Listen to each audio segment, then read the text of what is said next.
Hello and welcome back to the Endgame with me. It's not going to be with anyone else, is it? That was a little bit unhelpful to add that point, but anyway, we are here in Monster Hunter Freedom Unite. I wasn't too sure what I was going to play. I thought maybe Freedom 1, but no one's playing Freedom 1. Technically, all games are subject, or the possibility of me playing a game is always going to be subject to who is available. And quite oftentimes there is no one playing Freedom 1. At least not when I'm intending to record, so yeah, you're not always going to be able to see Freedom 1. But here we are in Freedom Unite, and I'm with a random group of people. This is actually a group of 4. They are going through key quests. At least originally they were going through key quests in G rank.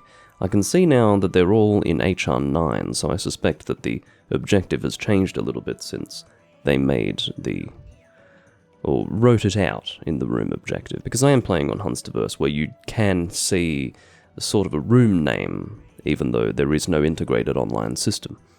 Their room description was, I think, G-rank key quests, yeah.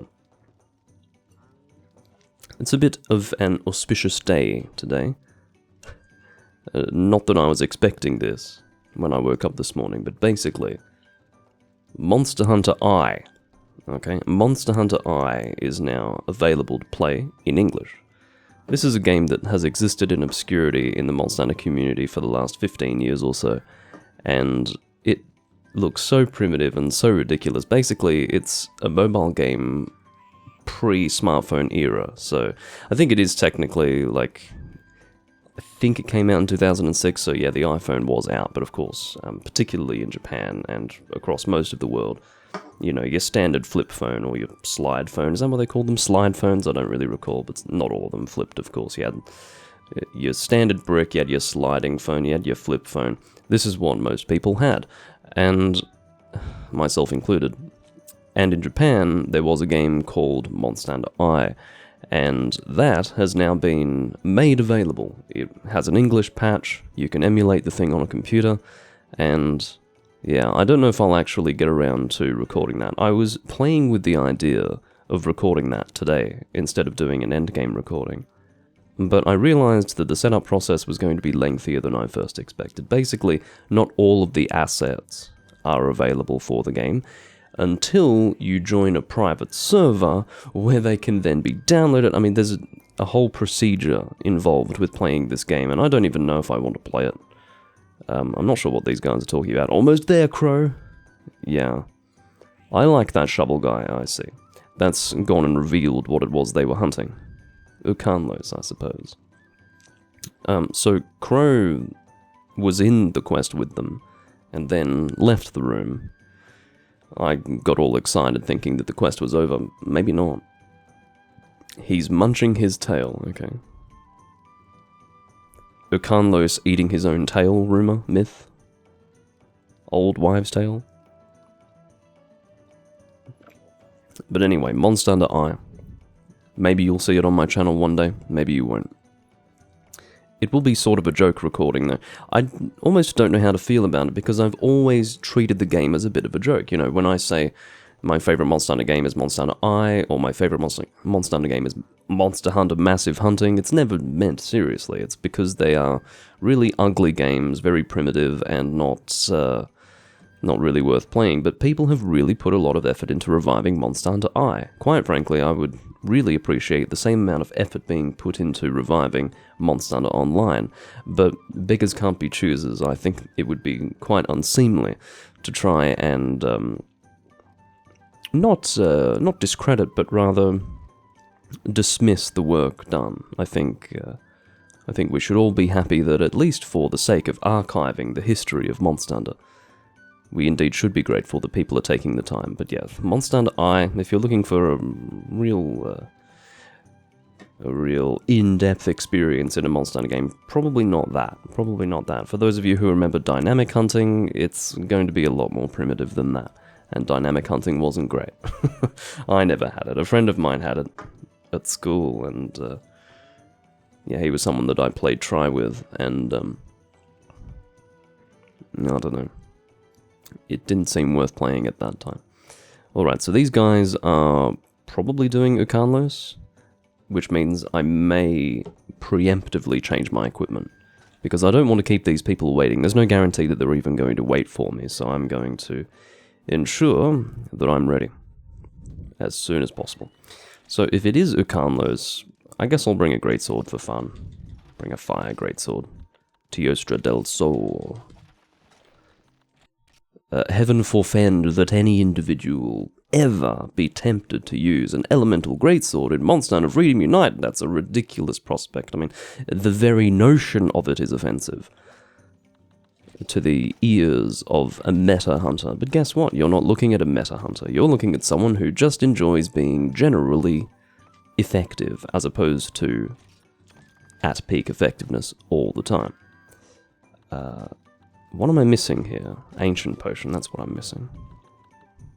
Restock, that's my last Ancient Potion. I could have sworn, I wouldn't do such a thing as to swear, but I could have sworn that I had fixed this. Maybe it was in a different game where I was running low on max or Ancient Potions and then fixed that up. I think it might have been in 4 Ultimate. I was running low on max potions, and so I went and restocked. The word is almost not even restock. The word that would be a little more appropriate would probably be, I manufactured more of them. I combined for more of them. But in the case of this game, it's very easy to get Ancient Potions. I think it's Kelby Horn and Immunizer, as I recall. I could be remembering that incorrectly, but what I do know for certain is that Kelby Horns are involved, and you can actually buy Kelby Horns in this game, thank God. Could you imagine? Hold on guys, I'm just going to spend an hour grinding Kelby Horns for my Ancient Potions. No problem at all. I need to get my chat up because I still haven't done that. I apologize to those of you who have actually tuned in live. And I suppose I have been ignoring you before now. I'll just see who's tuned in. Oh, Takashi. Hey Takashi, sorry, if I'm not responding to you at all at the beginning of a live stream, it is usually because I haven't got my chat up yet. Monster Hunter Explore, actually I'm not familiar with that game at all.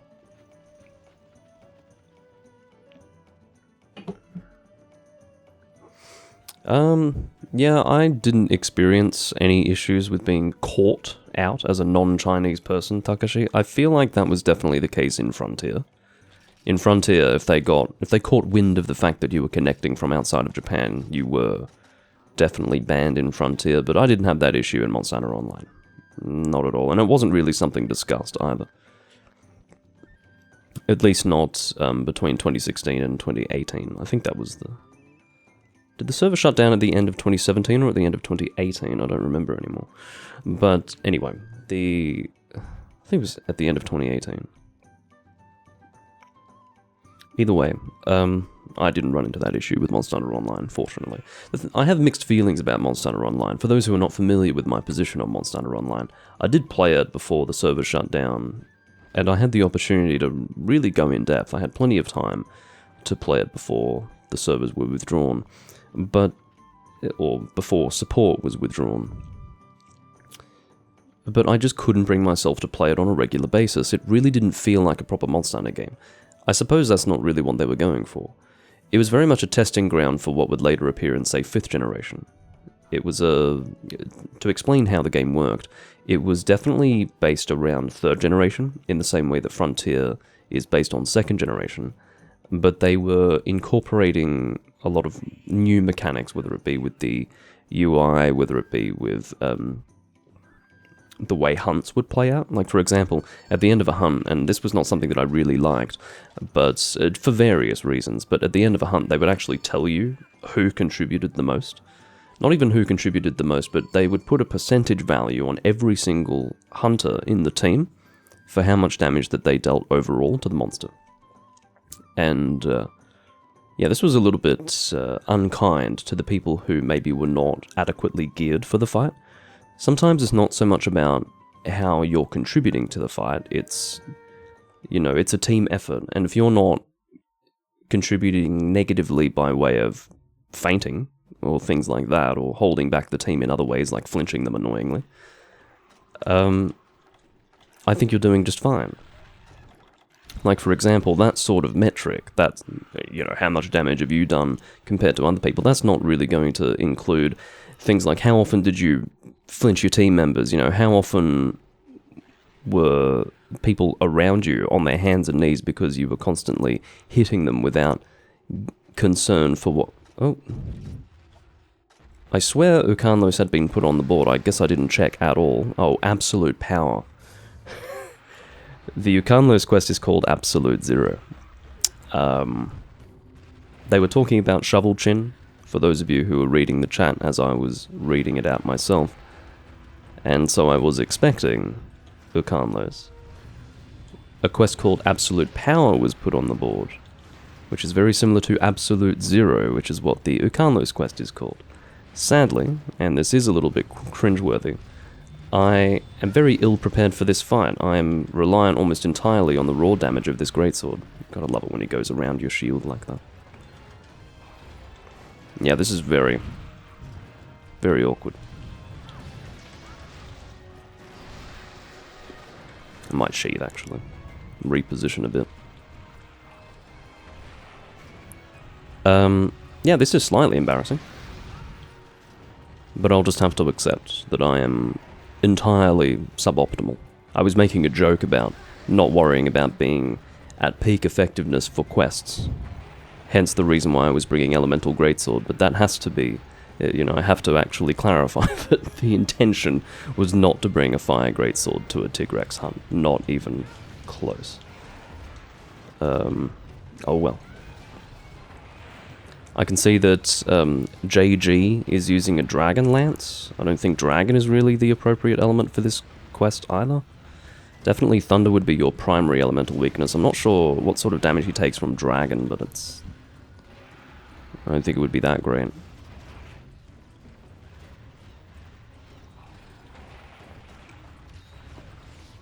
Oh no, no, no, no, no. Yeah, you do have to pick your moment for healing fairly well, if you are on the back foot against this monster. It may be worth mentioning that this team is not really well optimized. I did see that one of them, despite being HR9, was using a high rank armor set, so they have just powered their way through. I did raise my sword to shield, but that was obviously not considered good enough. We've also got another fire weapon. That is a fire bow. I don't really know what's going on here. I have an excuse for turning up with a fire bow. How about these guys? Or with a fire weapon, I should say. I do have an excuse for that. I'm not sure about Job. Maybe everyone was blindsided by the decision to post a Tigrex. To post Absolute Power instead of Absolute Zero. Maybe I'm not alone in this experience. And given the circumstances, I'm really not worried about flash bomb cheesing right now. Maybe I can get a knockdown? No, it hit the wing first. It was a very fortunate flinch, of course, if you noticed what was about to come now.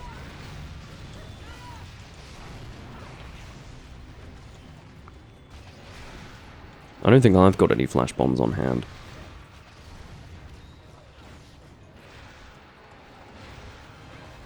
Monster Hunter Explore is another mobile game, okay. I think I had heard about it, but I don't know anything about it whatsoever. There's another flash bomb.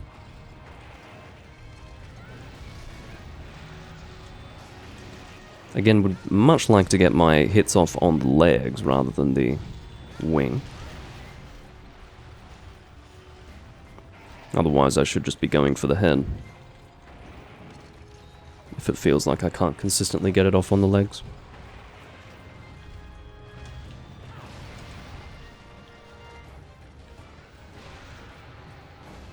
Make sure that we sharpen back up to purple.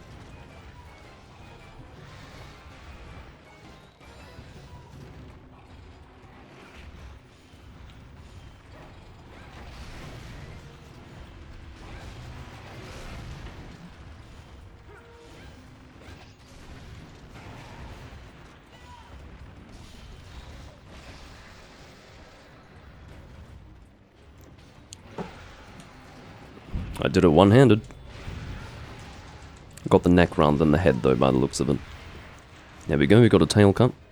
I suppose with a team of 4 people, you really shouldn't be having a terrible time, provided everyone's using G-rank weaponry. Should be under control. What's the ping for? Ah, a trap. Works for me.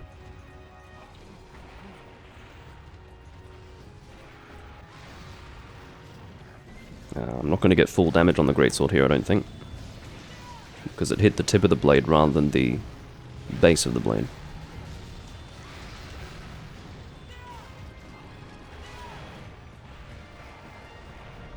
Leaving the area.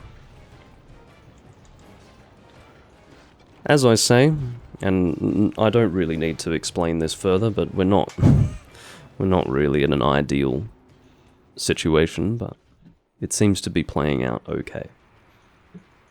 Okay. I don't even remember what I was discussing. Oh yeah, I was talking about how I didn't actually like the that percentage system from Monster Hunter Online. But yeah, there were lots of things about Monster Hunter Online that were... I thought we were going to get a mid-air flash bomb there. There were lots of things about Monster Hunter Online that didn't really gel with me, personally. I was forgiving of it to an extent because they weren't intending for it to be mainline Monster Hunter changes. But I did find it difficult to find the drive to play that game.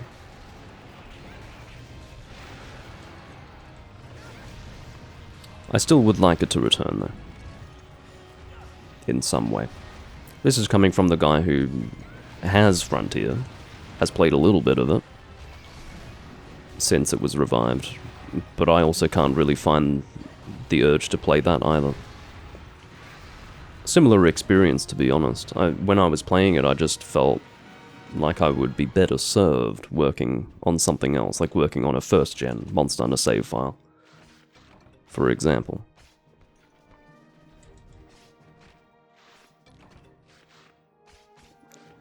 And this is before even reaching G-Rank in Frontier, where you get access to, what's it called, the Ultra Style, something like that. The one where you can just completely ignore the conventions of Monster Hunter hitherto, and just run around with a greatsword, for example. I have very little interest in that. Very little interest. But that's just me. I'm forgiving of it in the same way that I was largely forgiving of Monster Hunter Online for its changes, because Frontier is not a mainline game. It always existed separate, and really if you were going to play Frontier, you would have to really go out of your way to play it. It was for the Japanese audience, and I think the Japanese liked it, at least initially, but obviously if they really liked it, it wouldn't have shut down when it did. It would still be around.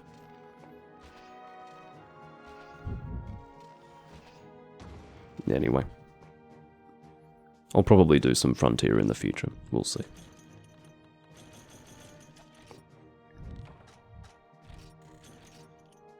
What I really need to do is organize my first-gen stuff again. Well, when I say first-gen, I should be very clear. My PS2 Monster Hunter stuff. So, the hard drive that originally had everything set up for PS2 Monster Hunter died on me some months ago. So I basically need to get it all set up again. It's not very difficult for me to do that. I'm just trying to find the will to take the time and do it. And then once that's up and running again, I'll be able to do some Monster Hunter 1. Some of you may recall the Monster Hunter Origins series. It's called The Origins on this channel. The intention behind that was for me to go through Monster Hunter 1, Monster Hunter G, and Monster Hunter 2 DOS with a save file that was not Endgame, but rather a save file that I was still working on. That I was still progressing through to either high rank or G rank, depending on the game in question. And then once I had reached Endgame in those games, they could then be moved over to this series here, the Endgame. But indeed, because the hard drive died, I haven't been able to actually contribute further recordings to that series. I will be more careful this time before departing on a quest with a completely inappropriate weapon. I will actually watch to see what the quest was, but again, I don't blame myself too much for that. Absolute power versus absolute zero. It was discussed that Ukanos was being hunted. I think I deserve some latitude on that era of mine.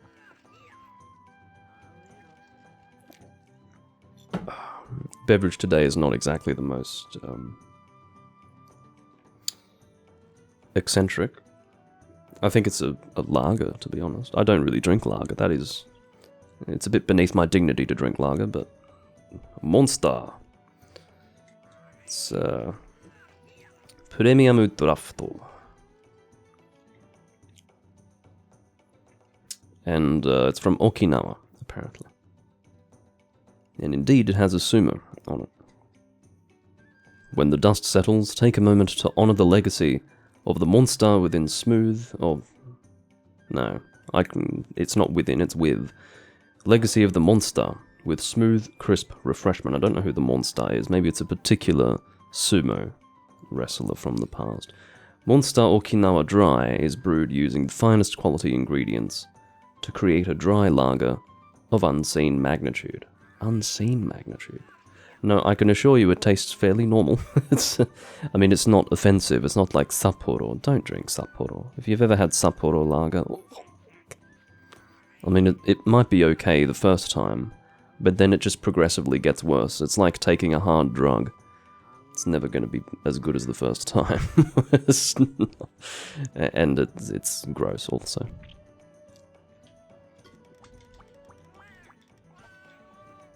I think that, the feline that I'm speaking to there is the one who lost his master. A very sad story, of course. It's a feline waiting here in the hub for his master to return from his quest. But his master indeed will never return. There was an Akita from Shibuya back in the 1930s, I think. Basically, that was very much a real story, going back to the early 20th century of Japan, where an Akita dog was waiting for his master, I believe at Shibuya Station in Tokyo, for I think 10 years, waiting for his owner, I think. I don't think it was even his owner, it was a local businessman who would, every day, before he died, greet this dog, and then the dog waited for 10 years and then eventually died, waiting for his... Yeah, probably Hachiko. That's probably right, Tavo. I think I do remember that. But yeah, sad story. It definitely is reminiscent of this feline waiting for his master.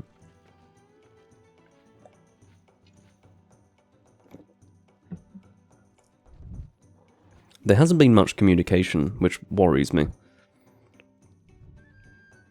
This goes back to almost the anxiety of playing with a group of people where you actually have to leave the online session in order to eat and change your equipment. The anxiety I speak of can be described thusly. I've got no idea if these people are still playing or not. I can assume so, but there have been no words of confirmation to suggest that, hey, we're just changing our equipment or just going to the feline kitchen. They did it before. They did it last time, but they haven't done it this time, so I really don't know what to expect. I'm hoping that with the success of the previous hunt, they are inclined to continue playing the game. But who knows? This beer is really helping to cool me down. It's very hot in my room, and during that hunt I was actually feeling my body temperature rise noticeably, but that is helping. It doesn't always help, but it is today. I feel like there was another thing that I was going to mention, not just the Monster Hunter I availability, the return of Monster Hunter I. There was another thing I wanted to mention. Just don't remember what it is now.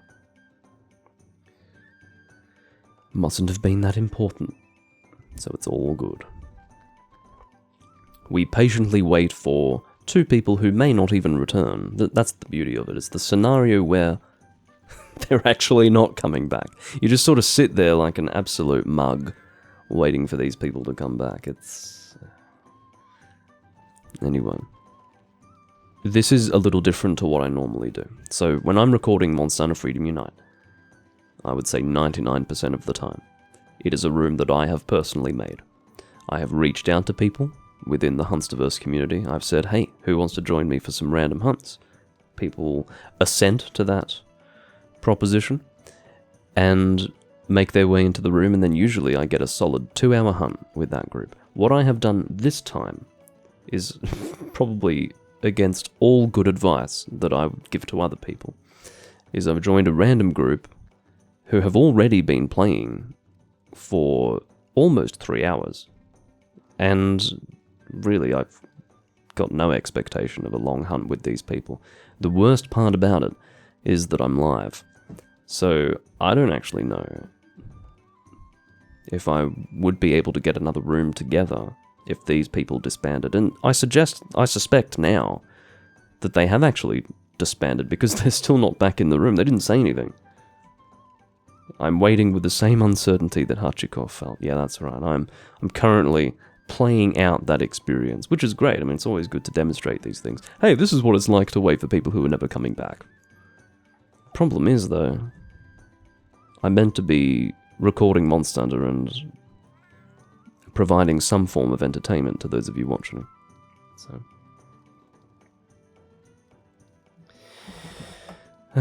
Alright, at this point I'm going to assume that they're not coming back. It would have been nice of them to say something, you know, words to that effect. Hey, I'm not going to be playing anymore. I would have really appreciated that. But that's alright, we will power on ahead with JG. Whatever it is that he wants to do, I suppose I will join him for it. We've got Rathalos.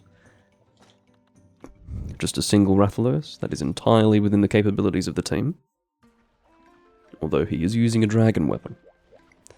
Rathalos is not weak to dragon in this game. He is weak to ice, and then secondarily weak to water, as I recall. I probably should have told him that I was changing weapons. And eating.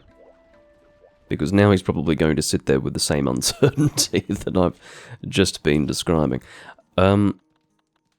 Something that's going to kill this monster quickly is what I really should bring. I might bring a hammer, if that's a good idea. Let's bring a hammer. I don't know if it's a good idea, but I'm going to do it anyway because I'm in the mood. I haven't used a hammer recently, in any of the games.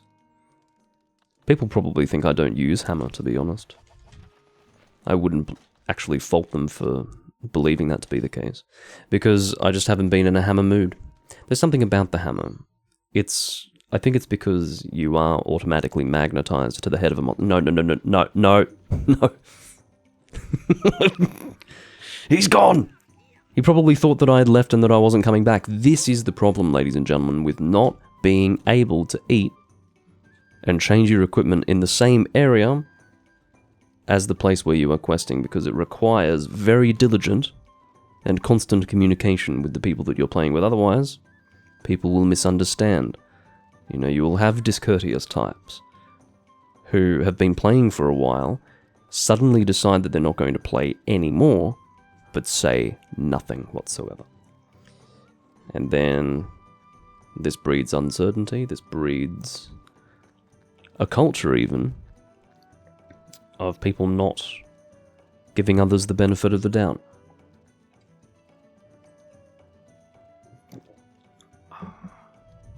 This sucks, ladies and gentlemen. I've been mentioned in some channel, mentioned in a bot commands channel. Alright, so what I'll do is, for the sake of the VOD, I will perform an edit, just so that we're back into a room that's functioning, where we are going to hunt something. And for those of you watching the VOD, I will see you momentarily. So I'm going to check to see what other rooms are around, first of all. It looks like I've missed out on Tung Tung Tung Tung Tung Tung Tung Tung Tung Sahur, which is Actually really upsetting. That looks like it would have been an absolute ball, an absolute party. And we have returned with a group of people. Against all expectations, to be honest, because literally, almost immediately I was able to get into this group, who are playing in G-Rank. Good stuff. The monster lineup from memory is Emerald Kongolala, Purple Gypsaros, and Kezu, I think? Let's have a look. Yeah, I got that right. Also against all expectation. Alright, let's paintball this farting monkey. So what I'm using at the moment is a shelling loadout. This is not really intended to be used as like a lance thrusting gun lance, if that makes sense. Hopefully that was clearly communicated enough. It's really for shelling only, and for wyvern fire. That is where the damage lies with this gun lance. Now, you can use capacity up with this gun lance, that would be a good thing to do.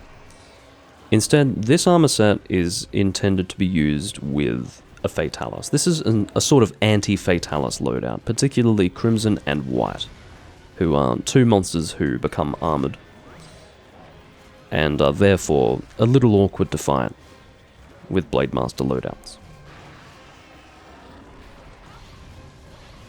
It's just that someone in the chat mentioned a gun lance, or mentioned that gun lance is fun in 2nd gen, and I decided, well, alright, I'll use it for this fight. I was so close to using a hammer, ladies and gentlemen. It was very, very close. We were a hair's breadth away from me actually using one in a fight. Oh, okay. Was not expecting the get up off the ground fart.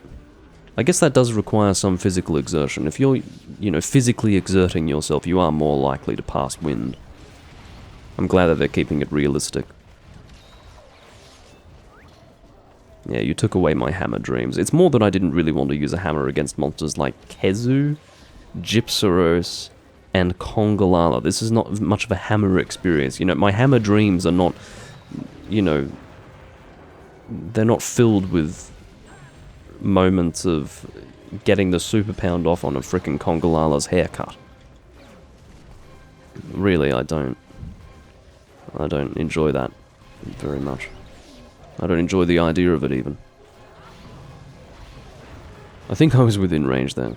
You see, you've got that burning effect. It has to be said that one of the problems with Portable 3rd gun lance, and that is a relevant comparison because Portable 3rd was the game to come after this one, and indeed had a lot of things added to the game, like a lot of added functionality. Well, one thing that they decided to take away, and I do consider this to be taking it away, is you didn't get that burning effect anymore with the shelling. So like, for example, I was able to see just previously that I had actually successfully stayed within range, courtesy of the burning effect. But you're not guaranteed, well, you're not really going to get it at all in Portable 3rd. Wyvern Fire has recharged. I'll do my best not to hit my teammates. My Wyvern Fire failed completely. I was being a little impatient, I have to confess. Go away, please. Or at least don't hit me, is really what I mean by that.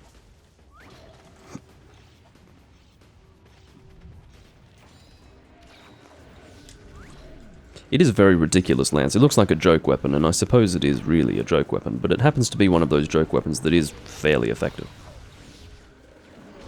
I've already dropped down to yellow, oh, not yellow, rather green sharpness. I don't know my colours, apparently. But yeah, while this does technically sharpen up to blue, it doesn't stay blue for very long, does it? Did that really happen? Oh, I'm getting this this Discord overlay. This is great. What if okay. Yay, DMs showing up on the live stream. This is what we want. What's the way around that? I might have to go into my settings, my overlay settings within Discord to actually change this. This didn't used to happen. This is just with the most recent update, I think at the beginning of this month, or at the end of last month. Let me just see. Game overlay, here we go. Say hello to new overlay. We're going to disable that for PPSSPP. I have no issues with it being present, generally speaking, but it's a bit, it's a little bit distracting for when I'm recording other things.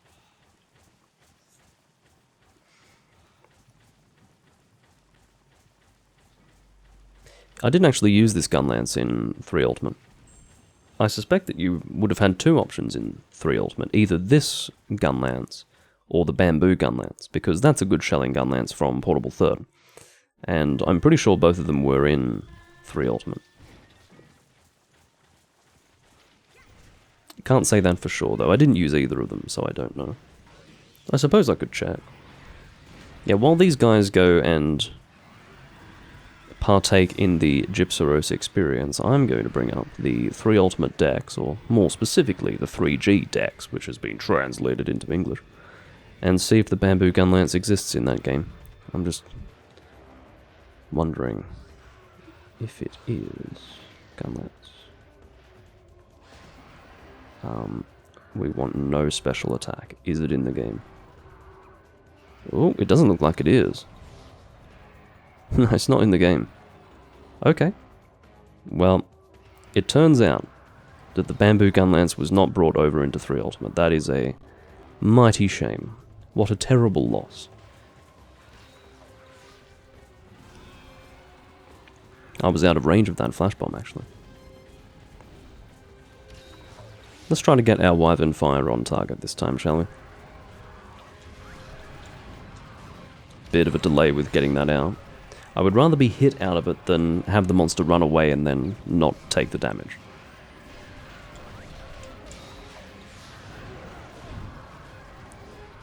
I'm sure we'll get it off one day. The irony, of course, being that in the time that it took for me to get the Wyvern Fire off, I probably would have dealt more damage just by shelling the damn thing. Alright. Narrowly avoided failure. Ow. Yeah, you're right, the bamboo bow was in 3 Ultimate, but not the gun lance for some reason. And yes, the Gen gun lance does actually have a bamboo constitution. It is made up of, it is comprised of bamboo, but it is not the bamboo gun lance. Maybe that's because, maybe that's the reason why they didn't bring the bamboo gun lance over. Maybe that was considered confusing, because the Gen Moran gun lance was not actually in Portable Third. Fun fact. It was only in 3 Ultimate. And it couldn't have been in Tri because there was no gun lance in Tri. Oh god.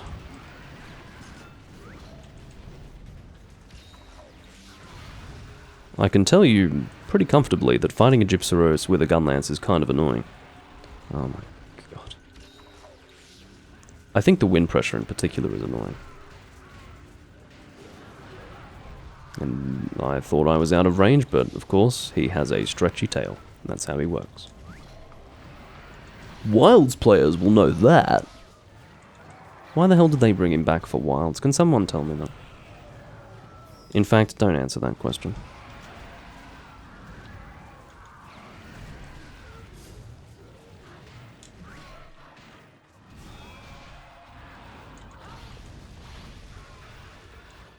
Aha. Our next Wyvern Fire is ready to go.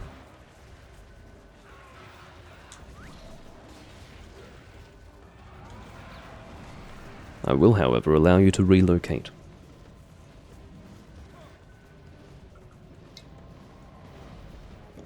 I nearly got splashed in the eye by my beer, because I strained it back up to a vertical position very quickly, out of utter incredulity at the fact that he was not flying away, but instead flying back down. But I guess he just needed to find just the right place. He needed to get into the right position in order to fly away. He's very particular.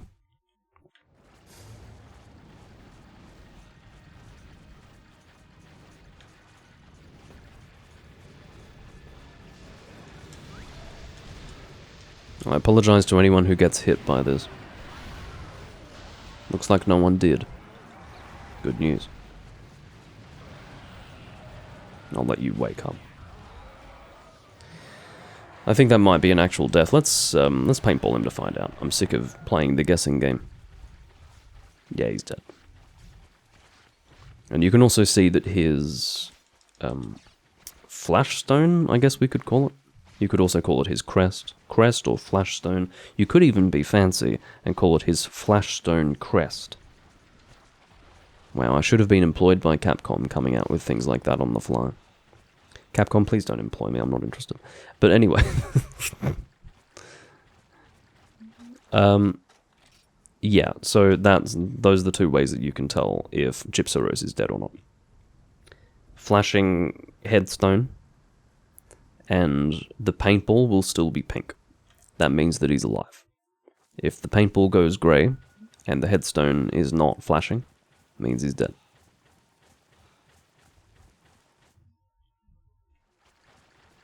Indeed, the next monster is Kazu, so he will be in the cave area.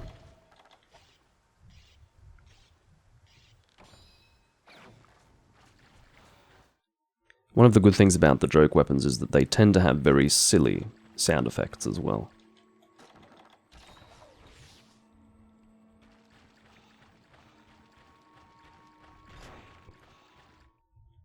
Yeah, I'm sure a lot of people were getting tricked by that monster in Wilds. I can believe that. Now that's a hunting horn you don't often see.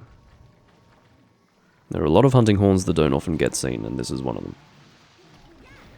Some kind of flower hunting horn. I don't know how it's made or what's going on with it. What I can see, however, is that he got absolutely bodied by the monster.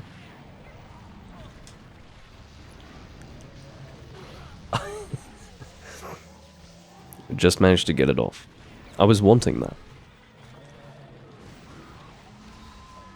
He wasn't going anywhere. I at least wanted the damage to be dealt if I was going to take the hit. It is a big Kazu, you're right. Not sure if it's a gold crown or a silver crown, but he's definitely in one of those two categories. Now I'm going to stay away from the head, because this shelling does set damage. If it makes contact with the monster, irrespective of where it makes contact, it will deal the same damage. Oh, I think I'm in range of that. Yep. Unfortunate timing on the reload. But yeah, just to refamiliarize you all with these skills here, we've got Gunnery King, fairly useful. Guard increase, guard +1. Now, what's really not necessary is Guts. Guts is where it's definitely meant to be used with Fatalis. Got a knockdown there, sorry. I'm going to ping there. I don't know if these guys understand that, but among certain people, you signal to apologize. It's a way of showing recognition for the fact that you've made a mistake. In the event that he does know what that means, at least he will have received that apology from me. It is a form of apology. I can tell you though, signaling to communicate in this game does get quite esoteric after a while. Signaling can mean almost everything. You know, some of the most recondite bullshit that you can imagine. Stuff that you could almost do a study in signaling to communicate in Monster Hunter. It really is as simple as context. You know, context will tell you what the signal means, but the thing is, in one single situation, the signal might mean sorry, it might mean ha ha ha, it might mean, hey, give me ammo now, it might mean come this way, it might mean pretty much anything that you would put into text is what it could mean. And some people are very, very, very eager to use the signal for almost everything. It's a Freedom Unite thing.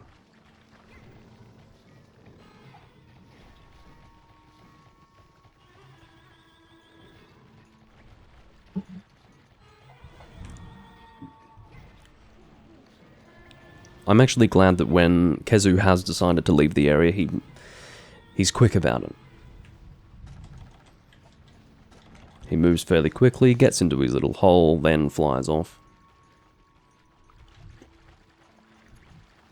He already is a slow flyer, so I'm glad that he at least makes his way to the exit point with speed.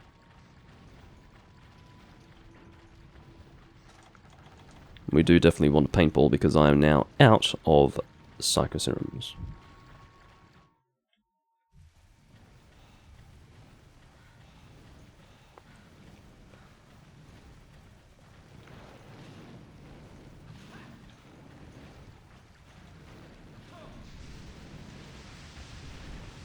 Very good. Looks like I might be hosting this monster. I didn't really check to see if anyone came in before me.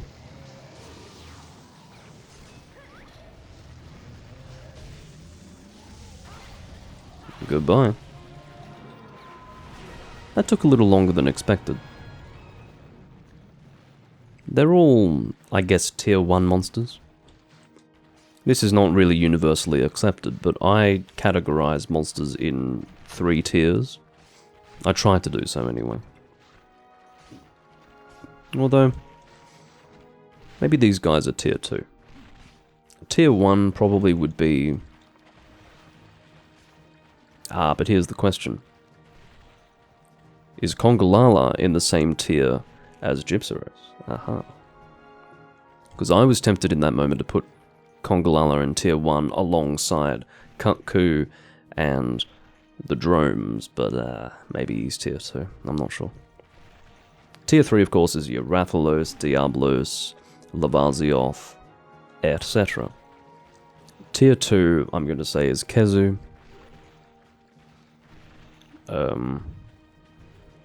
What else? Blangonga. Like, for example, Blangonga would be tier 2, Rajang tier 3. I'm not entirely sure how helpful it is for me to create a tier system of that sort, but that's something I've always done. It just makes sense to me. And then, if you want, you can have a tier 4 for Elder Dragon type monsters.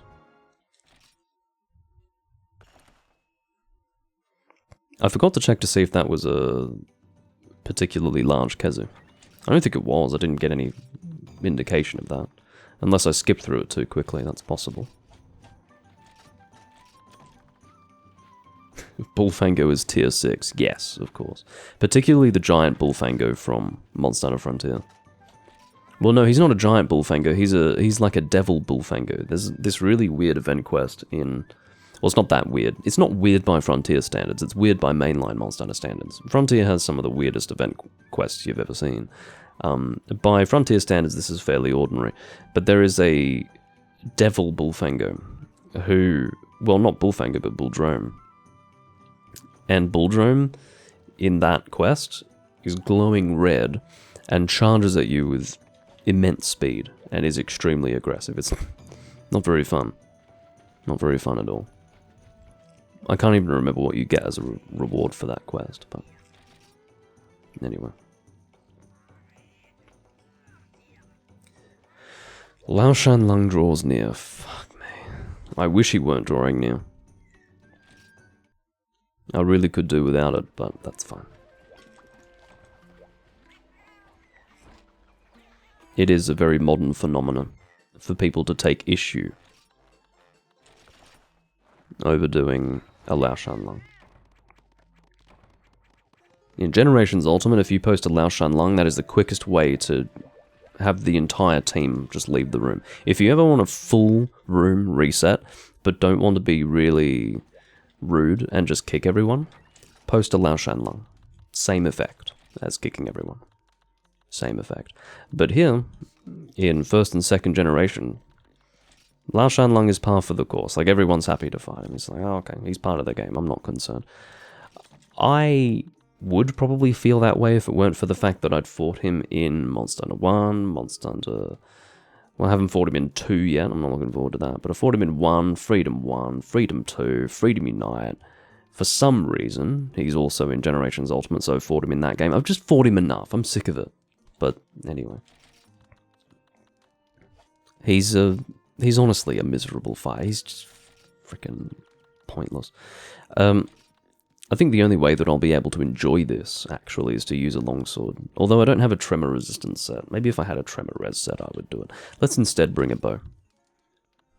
I'll bring, Dragon Pierce, whatever that is. What is that? What is my Dragon Pierce bow in this game? Dragon Pierce. Oh, a Cantor Chaos bow. No. I will bring instead the Diablo's King Hornbow. And I will have to change my decorations on this loadout. Because in case you haven't noticed, this is not looking so good. Interestingly, the removal and adding of 2 decorations is enough to get me 2 new skills. Double short charge. And then, you can see these appear. Much better, much better. Let's quickly make our way back to the room, lest they depart without me. We wouldn't want that. Takashi, with an ellipsis, says, I like Lao. Well, someone has to, but... You know what I would have liked more? And this is becoming a little bit tired. I apologize to those of you who have heard me say this 1,000 times before. But when they brought Lao Shanlung back into 4th generation, I think in Monster Hunter Generations, or was it Generations Ultimate that he came back? I can't remember if he was in Generations, but he was definitely in Generations Ultimate. When they did that, when they made the decision to do that, they should have given us the chance to see what kind of fight he would be if he weren't fleeing from Fatalis. But no, they weren't really interested in bringing back an old monster to have him be in the latest generation and, you know, really give us the proper experience. They actually just wanted an excuse to copy and paste a monster. We all have to remember that that ultimately is why Capcom are so willing to bring monsters back. Not these days, but I mean, like, generations 1 through to 4, that really is the greatest impetus behind it. It is the idea that they don't have to put the thought into creating the new monster. They just have to evolve it a little bit. Maybe that's a really unkind impression of why this has happened, why it's done. A kinder assessment would be that they're just trying to follow through with what the fans want. To me, the fact that they brought Lao Shanlung back precisely as he was, just with added siege weaponry, is evidence of the fact that they didn't really want to properly change that monster.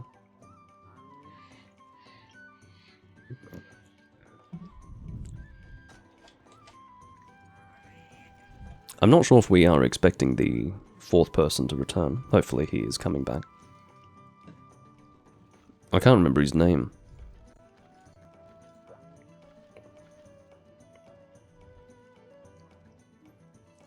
Was Nares in our previous fight? Was he in the previous quest? I'm not completely sure. What I'll do is I will go to the bathroom, acquire another one of these because, you know, 2 birds with 1 stone. And then hopefully by that point, our 4th person will have entered the room. And I'm doing this before I forget to do it, okay? Because otherwise I definitely will forget to do it.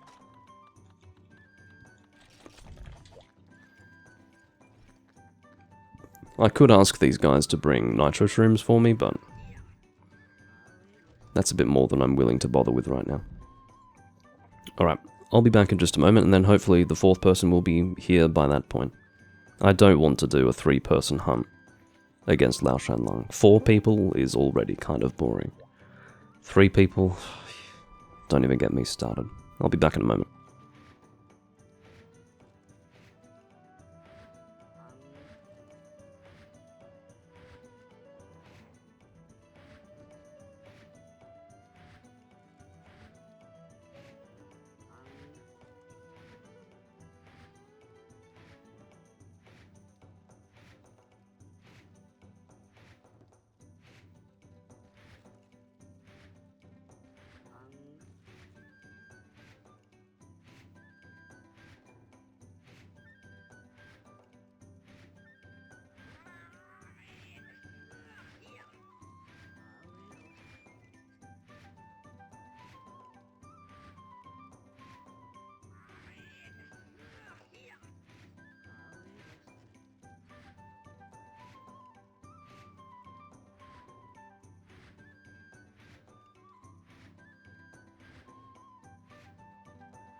I'm back. I'm going to say that it wasn't entirely clear if the fourth person was or was not coming back at the time that I left. It is now, however, clear that that person was not coming back, and I can also say that it was actually clear when I left that the team was intending to depart with 3 people, because I saw that that guy, I can't remember his name now, I did see that he started doing the "come over here" emote, or gesture. And, yeah, I wasn't going to use that as evidence for the fact that the fourth guy wasn't coming back. It was, all that it did was make it clear that he was intending to depart with 3 people. I have no earthly idea why we are watching this cutscene. Maybe it's because the third guy had gone AFK in the time that it took for me to answer nature's call and acquire a second beer.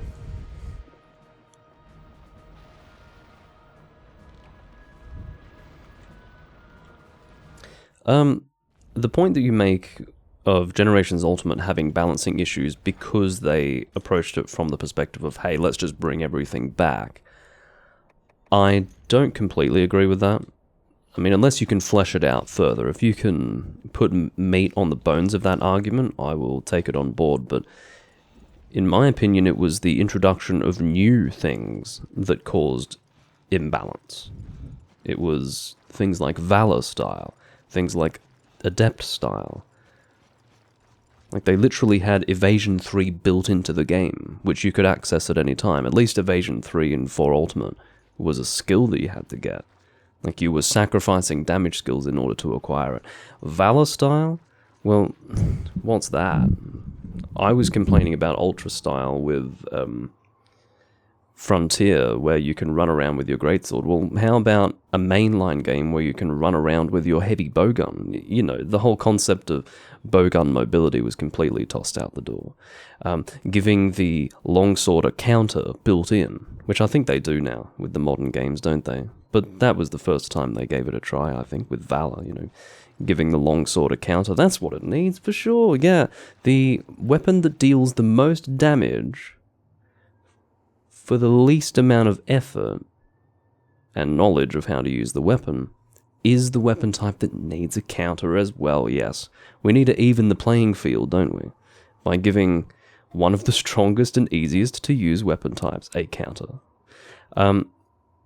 You could be right that some of the things that were brought back from the past, or the fact that everything was brought back at the same time, caused balancing issues, but I think the most glaring ones are in fact the Generations Ultimate specific implementations like Valor style, and I guess the Generations stuff like Adept style, but pretty bad.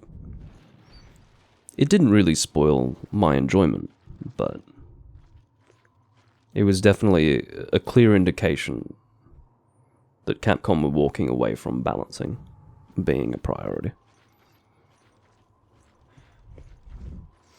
I did get a message on... oh. Someone was giving me friendship points in Hunsterverse. So, issue number 1 with Lao Shanlong is this. Seriously.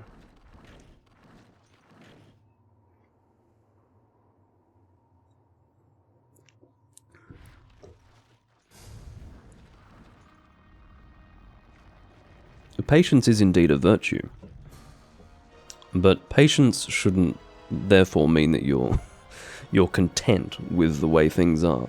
It's more that you can deal with it. I mean, I think it's important to also criticize what you see to be quite poor. I mean, this is quite poor. I don't really know what they were thinking with Lao Shanlong, but that's alright. I do not bear a grudge. All I can say is that occasionally I approach old Monster Hunter with fresh eyes and I just look at it for what it is and I see certain things and I say to myself, what were Capcom thinking? I think that's within range, isn't it? Yes, it is. They were just waiting for me to detonate the bomb so that they could get in there. Alright, so your weak point for Lao Shanlong, particularly with shot, is the back. There is a break that you can get on the back. Potentially 2 breaks. I always get confused about that because this is not the case in 1st gen. So in 1st gen you've got 1 back break, but I think here in Freedom Unite there's a double back break. You've also got the 2 shoulder breaks and the head break.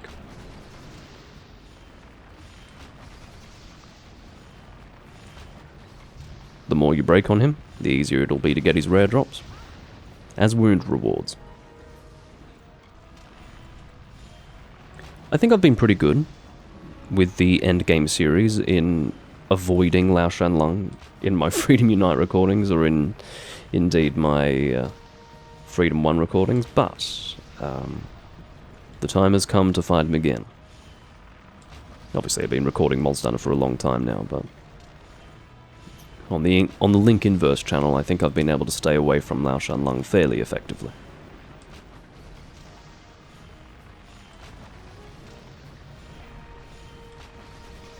So I have indeed opted for raw damage. That's because the Dragon Pierce Bow of this game is charge level 2 only. To bring it to charge level 3, you will obviously need capacity up, in other words, load up. It's called capacity up in this game.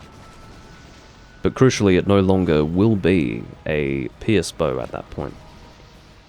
It becomes rapid dragon, I believe. I used to use the Acantal bow with 2 charge levels, but I just don't really want to do it anymore. I always feel like I'm not dealing optimal damage, so I need to try and find a different pierce dragon bow. I feel like I tried to find one maybe about a year ago and I couldn't find it. Couldn't find a worthy replacement, so maybe that remains the best choice.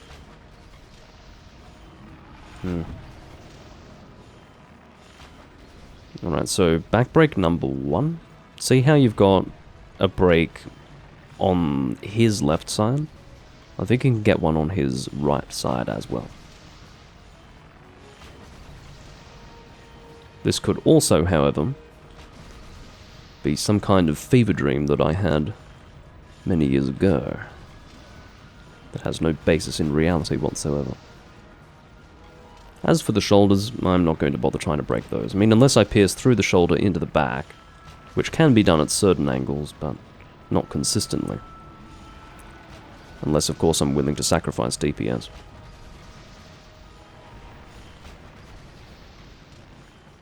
I should have checked the loadout of the other players. I think I can still do that. No, I can't do that. Cannot check. So we've got Nagakuga Hammer, not very impressive. Particularly given that he's aiming for the head. If he could do triple pounds on the stomach, he'd be doing a whole lot better, but I understand that it's a lot easier to aim for the head.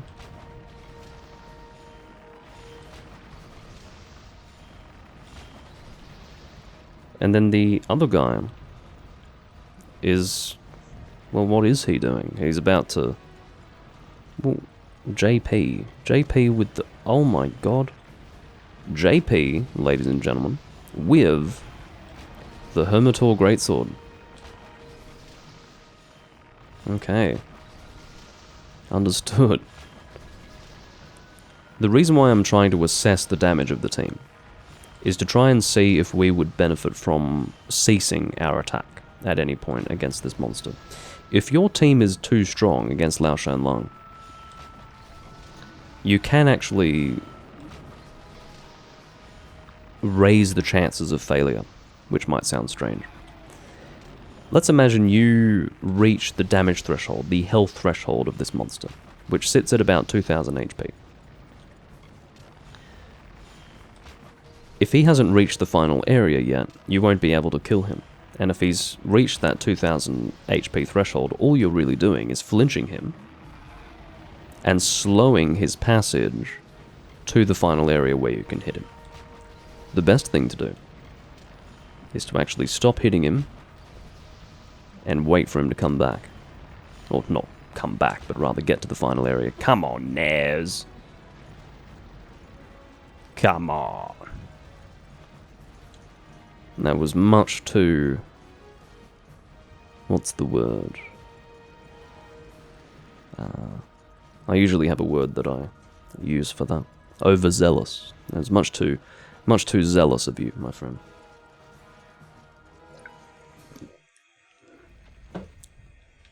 He put himself in a bad situation by continuing to fight the Lao Shan Lung, even though he was leaving the area. Alright, do our combinations. Just to be completely transparent, I'm not happy with the state of the team. I'm not happy with their loadout.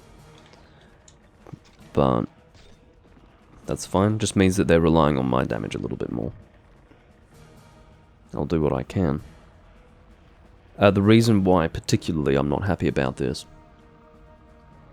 is because this is going to be 30 minutes of the frickin' recording. 30 minutes of this live stream is going to be this monster. At least you're getting the experience, but I don't know. Is it a good use of my time?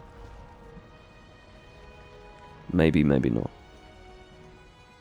I'd argue not, personally. But I will look on the bright side. They probably need the materials. They would benefit from this quest being done. So I will do it. Maybe I should have had them bring nitro shrooms.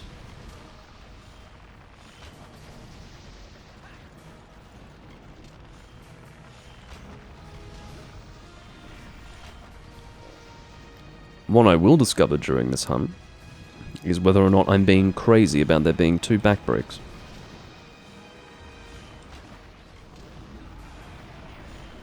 Yeah, I could have played Echoes of Wisdom instead, this is true. I'm so frustrated about my most recent recording of Echoes of Wisdom. I had actually messed up the video. The framing was messed up.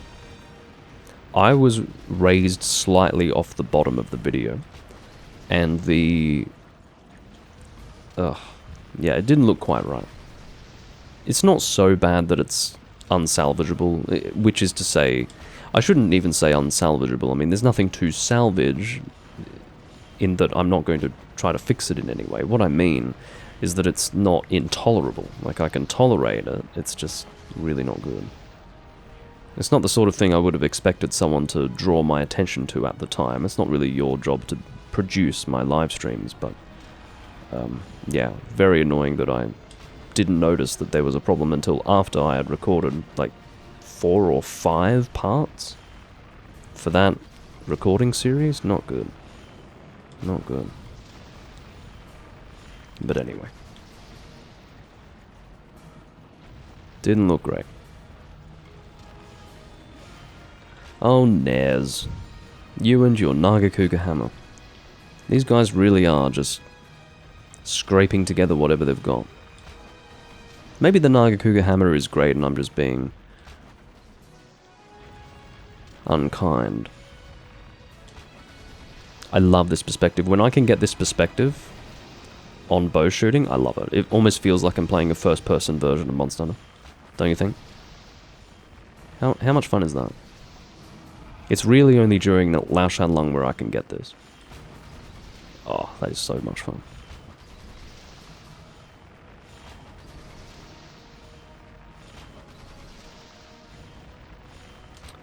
Hello, Just Jezza. Welcome to the live stream. I'm doing alright. Just playing a first-person shooter version of Monster Hunter Freedom Unite. I just love how you can see the flight of the arrow. Do you know what I mean? Like, you can usually see the flight of the arrow. But when it's first person, it's much nicer. Well, yes, okay. I will go over to the other side, whilst avoiding the tail. I can see they've jumped onto the back, which is lovely. Okay, they are using anti-dragon bombs.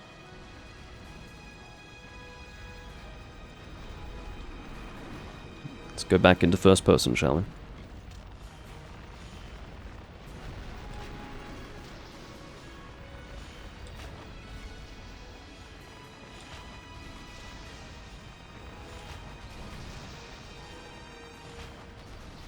Of course, the bow is an obviously effective choice against a Lao Shan Lung because you don't have to worry about ammunition expenditure. Yeah, coatings are not infinite either, but at least arrows are infinite. You're going to get a whole lot more... Guys, we can't keep doing this. I've already talked about how this is not going to be a great hunt, given how long it's going to take. I can tell you how to very effectively make that 10 times worse, and that would be for us to fail 30 minutes in. I'm griping about the prospect of it taking 30 minutes to kill the monster, and you are now aligning us for failure in that much time. This is not good. I'm not very pleased at all. It's their quest in a way. I mean, it's not me who is going to benefit from the killing of this Lao Shan Lung. They need the materials, but my god, I'm still spending the time. And I don't care what rank you are in Monster Hunter, I don't care how much time you've spent in the game in question. You do not want to be failing quests because it feels like a waste of time. It's not why you've come in to play Monster Hunter on any given day. It's not to fail quests, it's to feel like you've achieved something.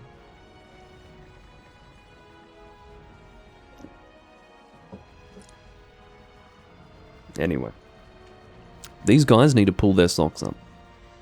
I'm hoping that they were able to recover to 150 health. If they weren't, God forbid.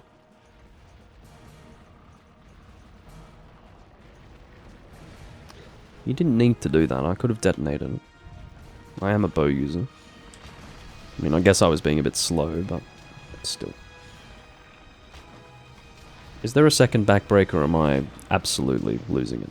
The reason why it's not too bad that I'm continuing to aim for the back is because that is the weak point, right? For shot damage, particularly with piercing, this is where I want to be aiming. But hoping for a backbreak that's never going to come is also a bit awkward, so I'd like to get it off. It's probably not going to happen. If it hasn't happened already, it's probably never going to happen, is it? And yet I persist. I'll stop it with your tremor.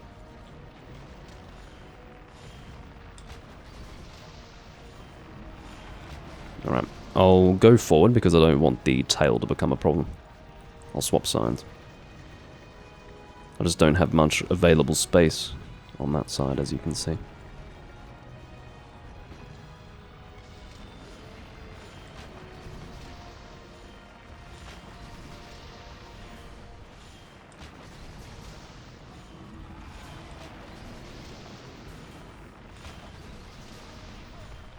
But yes, bow is generally my weapon of choice against Lao Shan Lung.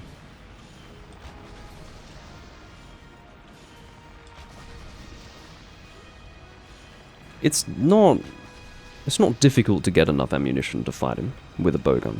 I should make that clear. You're not going to be at pains to do that.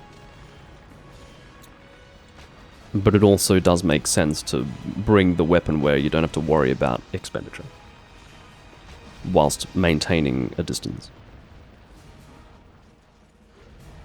And the reason why maintaining a distance is useful is because he does have all these limbs moving around, which create tremor. More specifically, they create wind pressure. I should have made that distinction very clear from the start. It's not tremor, it's wind pressure. Which is a little weird. I guess I was thinking of Shengalren when I said tremor. See? If you've got Quake Res, that is not... You're still going to be experiencing that animation, okay?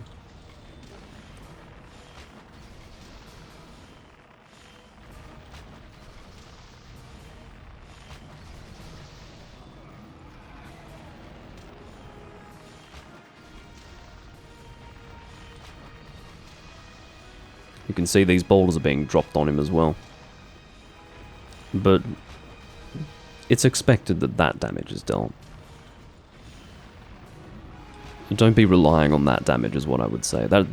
Consider that just environmental damage that is given. That is a given.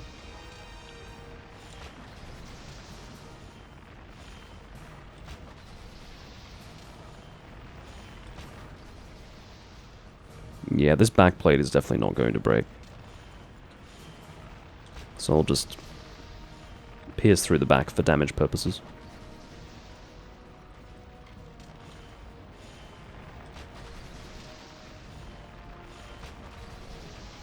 No, I don't suspect that anyone's politely asked Lao Shanlong to leave, although I don't think that that would work, because that means that he would have to turn back and face the Fatalis.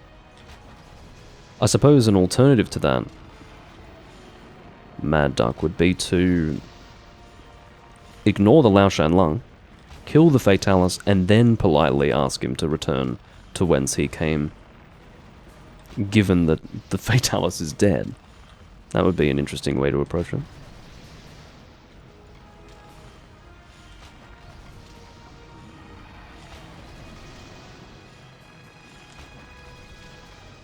Or send him to a different village. Could always do that. Just redirect the problem. Don't solve it. Redirect it.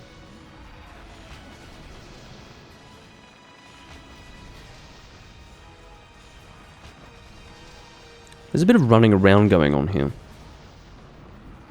Oh, I see, they're learning. They're learning. Very good. Very good. They're playing it safe. I'm really pleased to see that. They're feeling the pressure. They realize that actually there's a risk of failure here, so they're getting the hell out of there.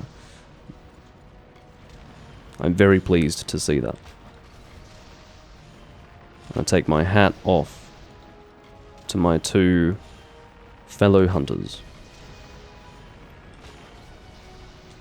Alright. I can't see much of anything, actually. I mistimed the dive, actually. That was the timing of the dive. Fortunately, I was able to get it off. Anyway. And now we play the waiting game. Where are my rations? Oh, that's right, I couldn't fit the rations in my inventory. Let's hope that there are still rations there, could you imagine? Could you imagine if there are no rations in the box right now? I'll cross my fingers. No! No rations! This is terrible. Of course, because I didn't take them. I had left them, basically, for them to be taken. It's essentially saying, hey, I don't need rations.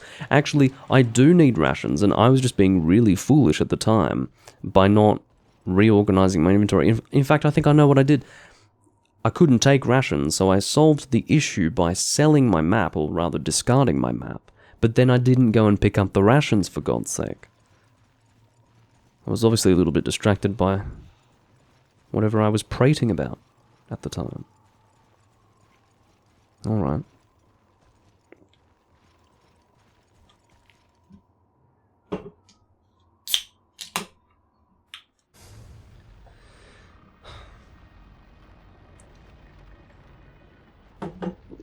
Again, he won't be at his threshold.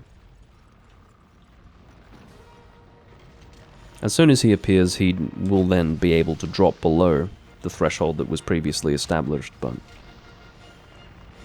yeah, there's no risk of killing him before he's carvable.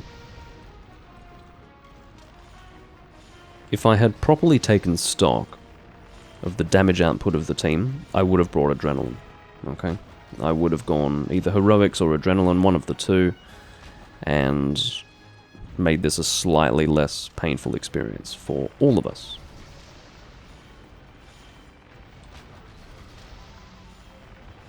But instead we're going to get the full Lao Shanlong experience.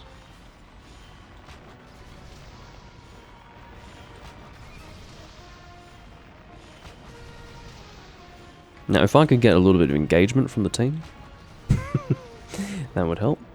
I can see what he's doing. I mean, are you shooting ballistas? Or, yeah, I'm seeing some ballistas come out. Fine. If you think that's more damage than what you can deal with your weapon, then power to you. I would like to tentatively suggest that it's not more damage than what your weapon can do, but maybe this is also your way of staying safe.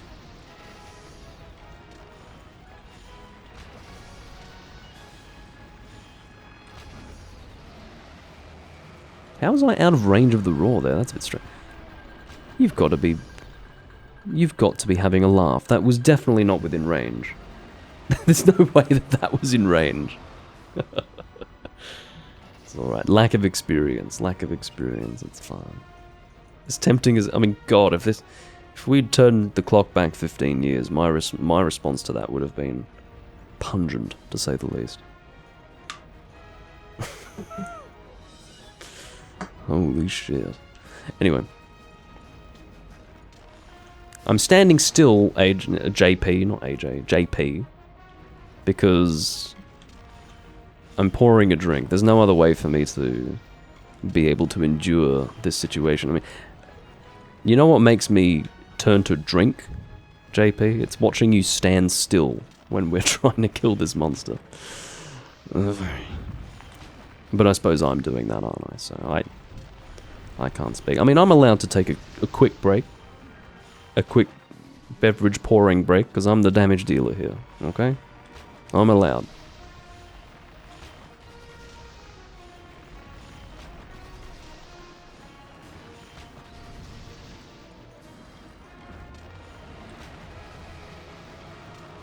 How am I not getting affected by this? Do I have a feline skill? Ultra... No.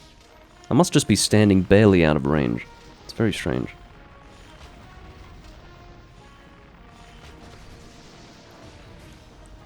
We're getting the weird perpendicular positioning of Lao Shanlong. I still don't know what causes it. Well, I shouldn't even call it perpendicular. It's actually parallel positioning. Parallel with the wall. Parallel positioning. And I don't really know why he does that. I don't know if it's a glitch or... Is it a bug or is it a feature? That is the question.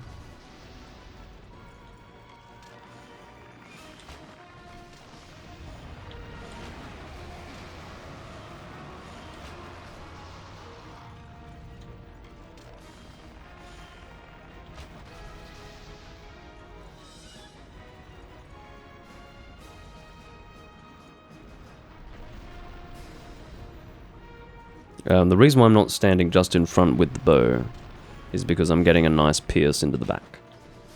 I don't particularly want it through the chest or anything along those lines. Provided you're hitting the weak point and getting the piercings that you need, it really doesn't matter where you're positioning yourself.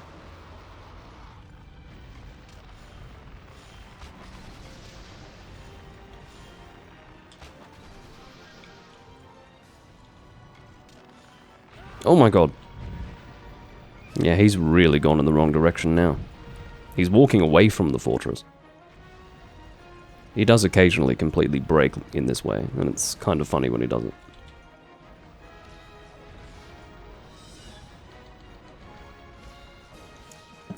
Yeah, the team that I'm playing with, Brown, are very limited in their capabilities, we'll put it that way. That's why we haven't killed Lao at this stage.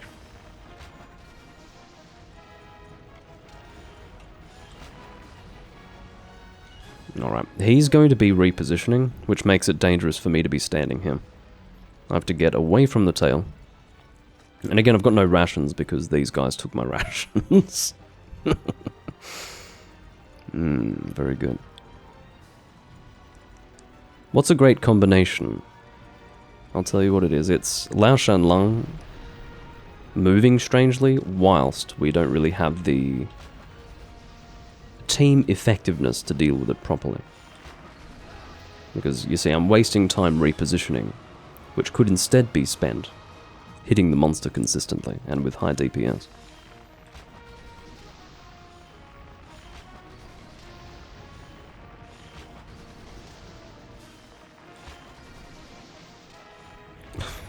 Okay, very good. Very good.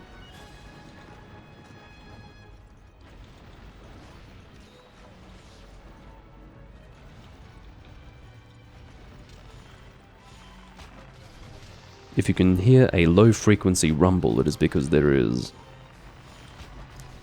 an unmuffled motorbike in the driveway next door.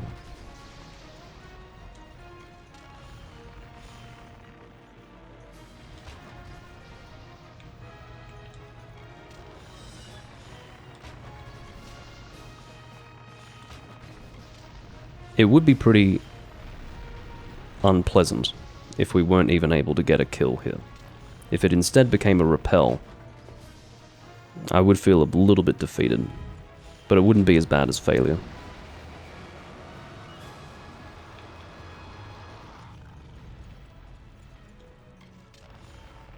I'll settle for the stomach.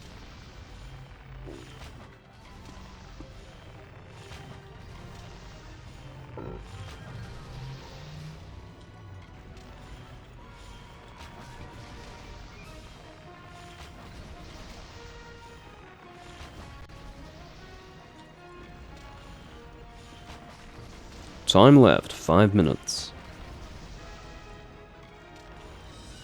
Gotta love it. I also love it when I see this. I love it when I see this, you know. A complete lack of willingness to even engage the monster. Maybe it's because maybe he's out of potions, maybe he's at 100 health. Lots of possibilities here. But for anyone who wanted to know, you can still use the bow with the minimum level of stamina. It is still possible. If you were going to see it anywhere, you would see it here with me, would you not? Given how allergic I am to stamina recovery items. Oh my god. I apologize for all of the cringing that is no doubt going on across the world. Oh my god. I actually have enough stamina. Believe it or not, this tiny little bit of stamina is enough for me to get 2 charges. Pretty comfortably. Like 2 level 3 charges off. Back to back, because of course you have to release and then you automatically recover a bit of stamina after doing that. This is completely usable. This is great. I'm never bringing stamina materials to a bow quest again. It's just totally unnecessary. I'll create a video about it. Stamina is overrated. Optimize your inventory now.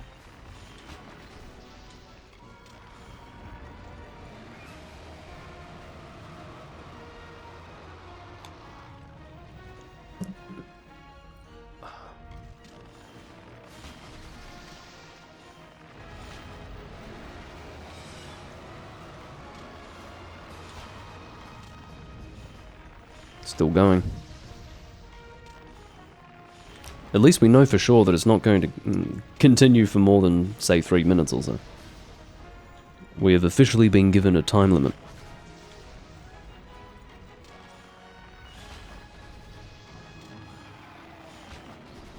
I suppose we had always been given a time limit.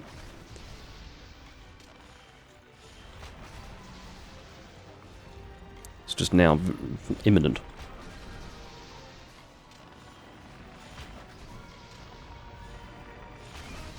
Get your face away from my camera.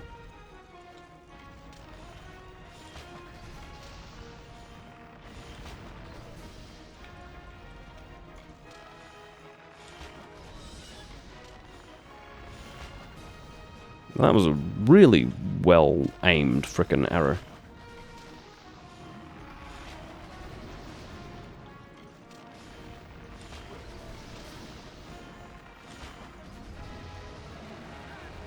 Aha, I've finally been affected by the roar.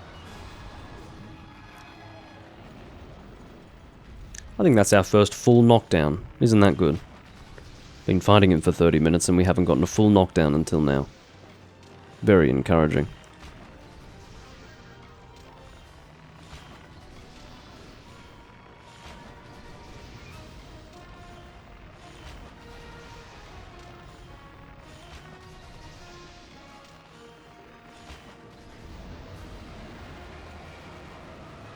Is my beer in shot? I don't know if it's in shot. Hopefully it's not. It'd be a bit distracting if so. Come on. Be nice if we had a Dragonator. Oh, wait. about that. We decided to use it when the monster wasn't even close to being in front of the wall. And I use we very loosely.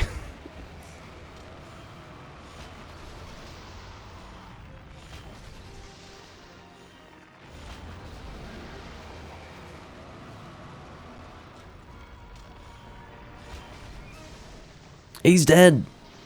We actually killed him! With 37 seconds to spare. We killed him. I don't know whether to congratulate the team or just shake my head sternly. But we did kill him. Oh my god.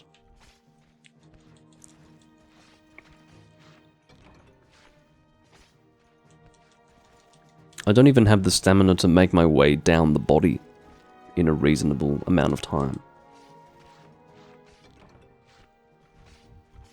I carved a ruby. That's one thing. I hope these guys don't have the appetite for a rematch.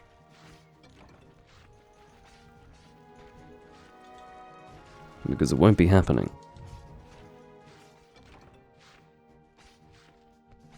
I may even get all of my carbs, that would be a shock. No, I'm not going to get them all. I got 8 out of 9 carbs, very well. Good enough for me. Because of how long because of how long Lao Shanlung takes to die, it can be quite difficult to get all of your carbs. Another aspect to this monster that is ridiculous, even in death, this monster will cause issues for you. Issues that quite frankly shouldn't even exist, like having to wait for him to perform a 10-second death animation in order to be able to get your damn carbs. JP, completely unperturbed by how long it took for us to complete that hunt, has already thrown up another quest on the board. What's this? The Dragon of Steel? Yeah. Out of the frying pan and into the fire, I guess. Not that Kushala is difficult, but far out.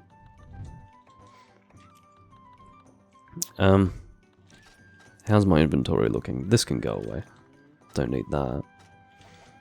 Alright. Let's do a Kushala.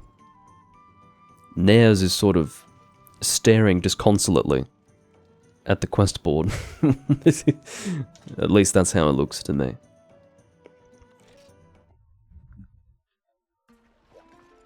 Yeah, let's do a fucking round 2 of Lao Shanlong. After that, I definitely have not had enough. I've not had my fill. I need more Lao Shanlong.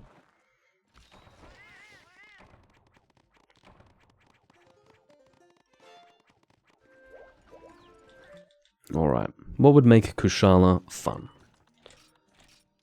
Definitely something with poison, because I'm not going to be able to rely on any of these guys to bring poison. Let's keep it simple, shall we?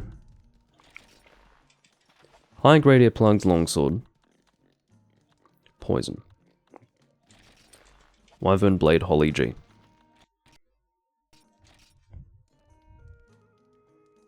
Sounds like a rapper. Holly G. If you wanted the antithesis, the very opposite of rap culture, he's right here, he's sitting right here, ladies and gentlemen.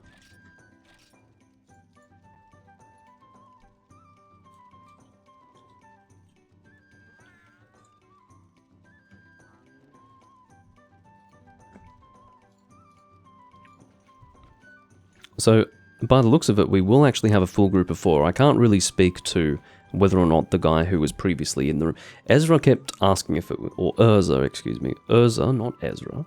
Urza was asking if it was full. No one told Urza that we weren't full, so I'm going to hope that the assumption has been made that we are not full. Whoa, it's a hype train, everyone. Thank you for the gift subs, Mad Duck. Much appreciated. I'm not going to say I deserved the gift subs, but Yes, for the suffering that I endured, I will enjoy my gift subs. Thank you.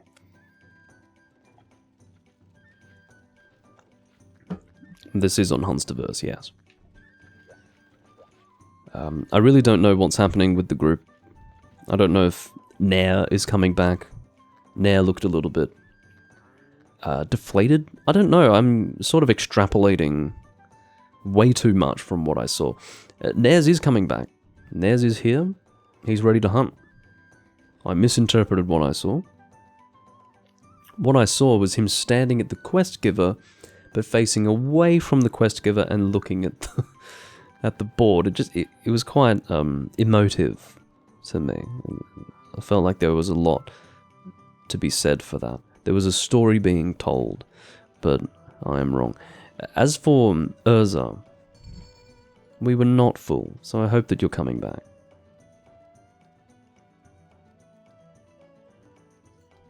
Full? Full? No, we're not full. That's why no one's told you to bugger off. So come back, please. Please.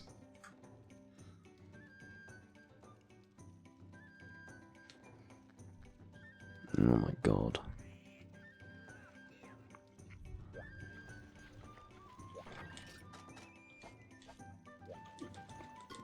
Alright, so because I was able to neck half of a beer during that quest, I'm going to visit the bathroom one more time.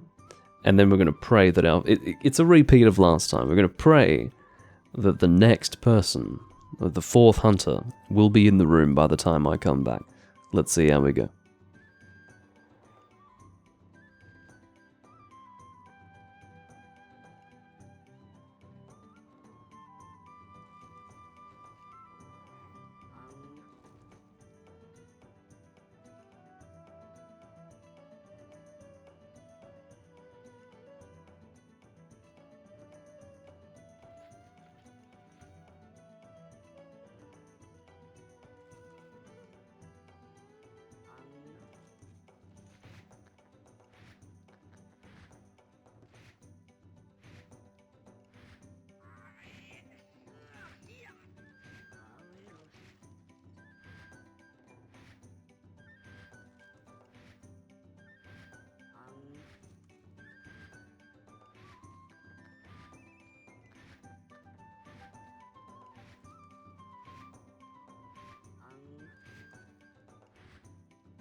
It really is like last time. Deja vu. I'm standing here, in place, while Nares and JP wait patiently for me. And JP's going...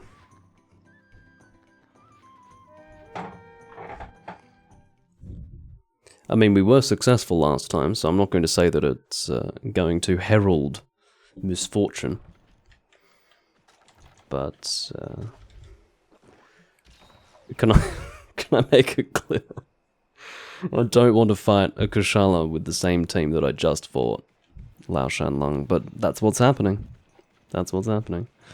I thought we were going to have a fourth person. It looked like we had a fourth person and they left for some reason because we didn't respond to them. I don't know what it was about our lack of response that actually tempted them to leave and not come back. Surely you would just take that as an opportunity to stay, but fine. Maybe there were other options. I'm going the long way. I actually managed to forget where Kushala started.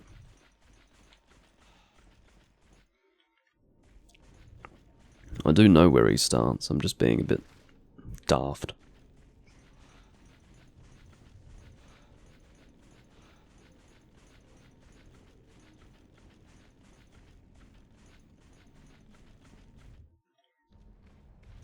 I'm glad I've got poison. Oh really, he's not that... Oh, he must have flown over here. Okay. We took too long to engage him in his starting area.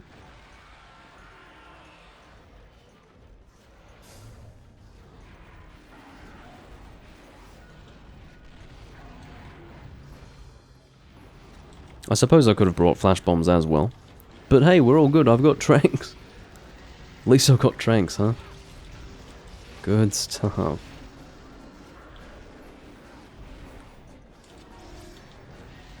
God damn you. This is why I've got poison, to be clear.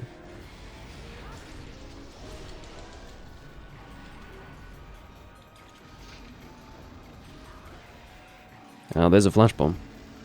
You can also do that to avoid the wind pressure. I guess he's a bit too confused and befuddled to summon his wind. Can't say a Kongalala is ever so befuddled that he can't summon his wind. He could take some lessons from Kushala, honestly. Not a good start, folks. Not a good fucking start.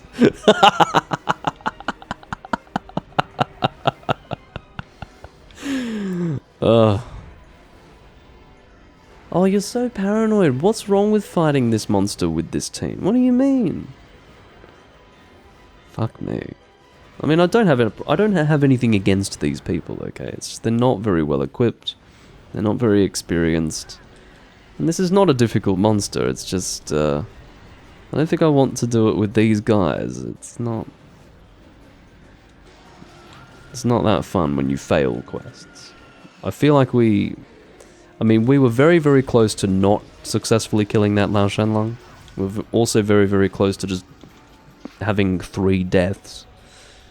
So it feels like against all the odds we succeeded in the last quest, but to have 2 deaths already in this one is not very good. Should we continue on?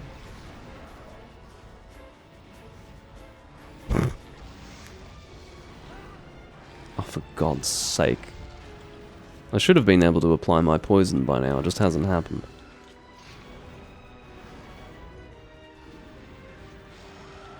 Out of respect for these people and their stoicism, I will not abandon the quest. I will continue. But I really should have brought flash bombs. This guy is attempting to use them. I mean, seriously, give them to me if you can't throw them, but...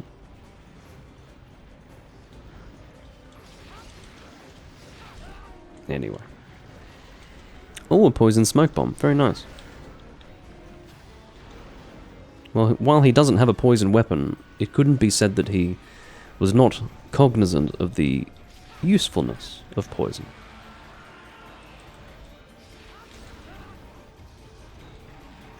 I'm attacking as aggressively as I can to get our poison off. Just hoping for a turnaround for the head, but that's fine.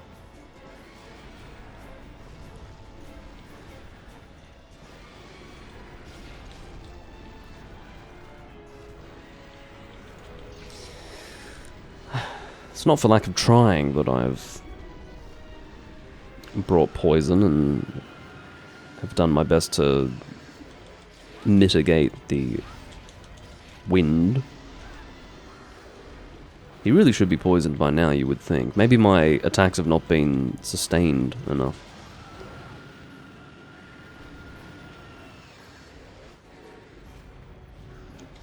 I suppose if I'm also performing poorly, I really am not in a position to complain about their performance. So I will, I'll keep stum on that point.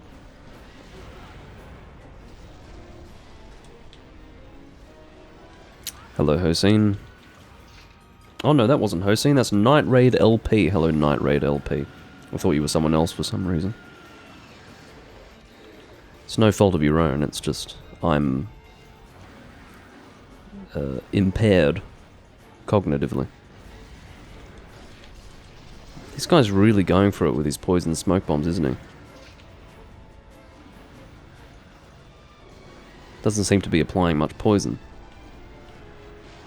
But again, sometimes it is the thought that counts, and he's definitely trying his best.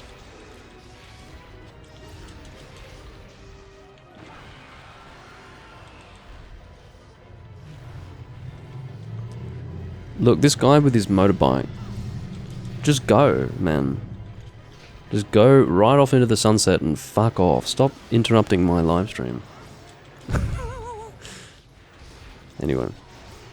We've finally applied the poison. It has happened. It was a little belated. But, it did happen.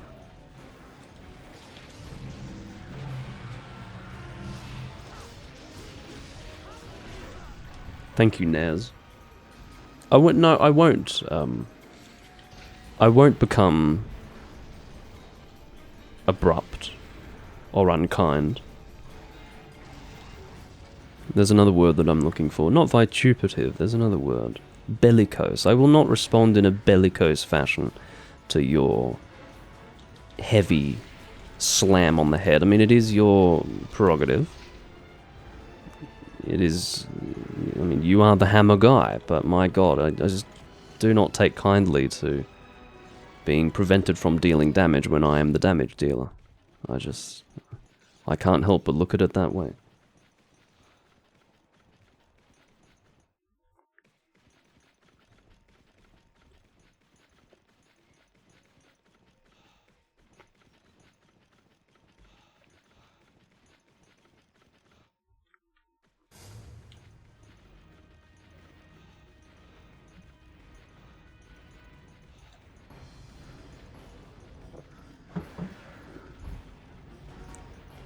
He is still poisoned, thankfully.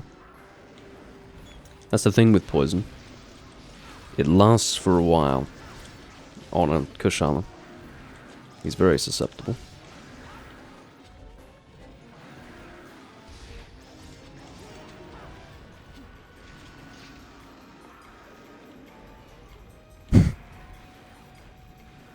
Well, you didn't get your attack on target, but you did also remain far enough away from him to avoid getting hit by his follow-up run attack, so... I guess you guys are tied? Oh, man.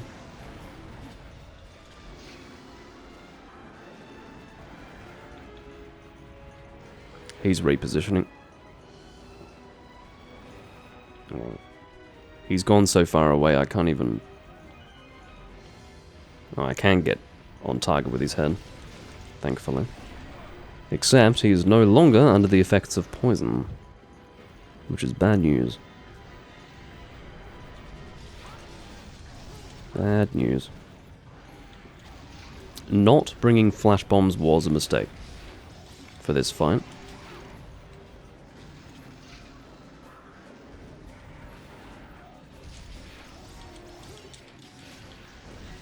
I shouldn't have done that.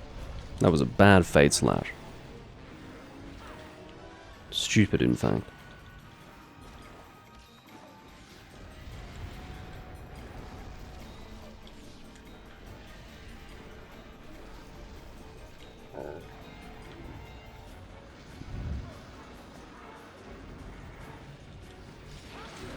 Okay. What I do find is that despite, you know, the nature of these older games, the arm swing of both Kushala Daora and Teostra are very reasonable as far as the hitbox is concerned. It's very easy to get around the attack, if that makes sense. Unless you're right there and able to take the hit. I feel so stupid getting caught in that. Like, that exact combo, that series of events, is precisely what the wind pressure is meant to do. Like, that's why it's there. It's to keep you stuck in place, to then get hit by one of his wind breath attacks.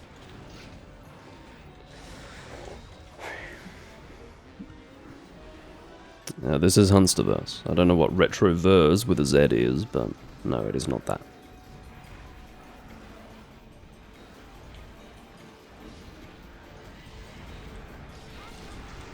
There we go. Got a knockdown.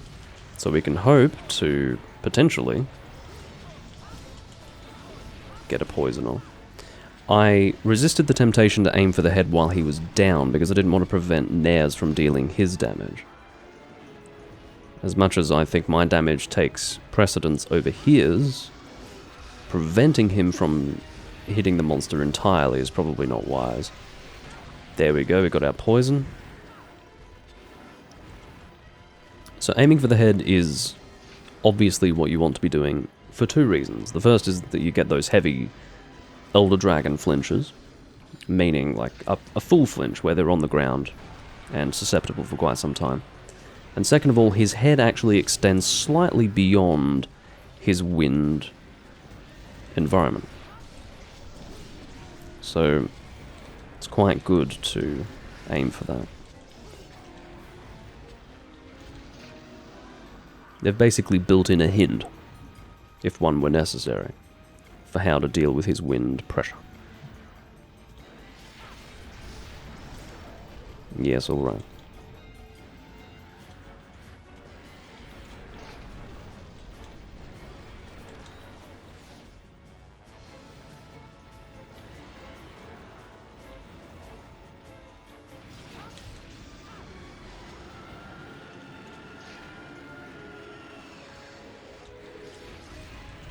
Knocked him down, which is good.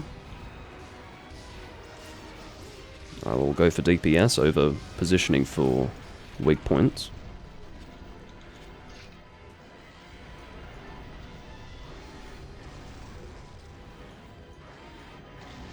That attack that he's doing there, by the way, the downward claw attack, very wide hitbox. Do not be anywhere near him when he's doing that. Bad idea.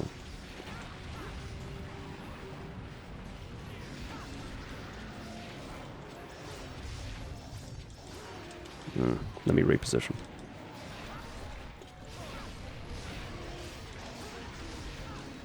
Of course, if we break the head, he won't be able to summon his wind anymore. He'll be able to do wind breath, he just won't be able to envelop himself in wind. There we go, we've done it. We've broken his head, so he won't be able to do that anymore. This is going to make the fight much easier.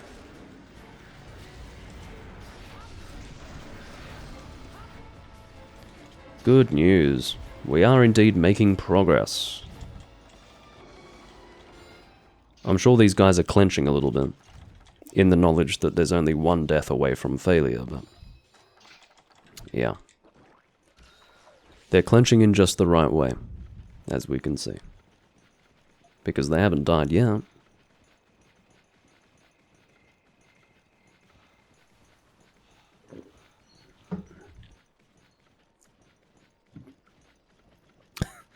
Thank you for describing it in greater detail there, Brown. Yes. We could say clenching cheeks, or I was actually thinking of sphincter. Clenching of the sphincter tends to help in these situations.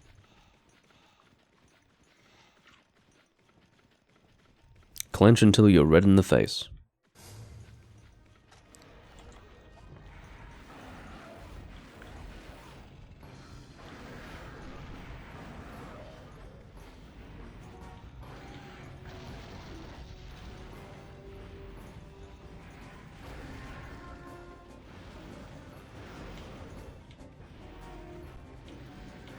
Actually, why am I being so careful? He's still poisoned, so I don't need to stand back in expectation of there being some kind of wind that's going to push me away from him. Yeah, he's got... He doesn't have a very wide arc of effectiveness with that swipe. But the frontal hitbox is still quite strong. Now that I'm observing it.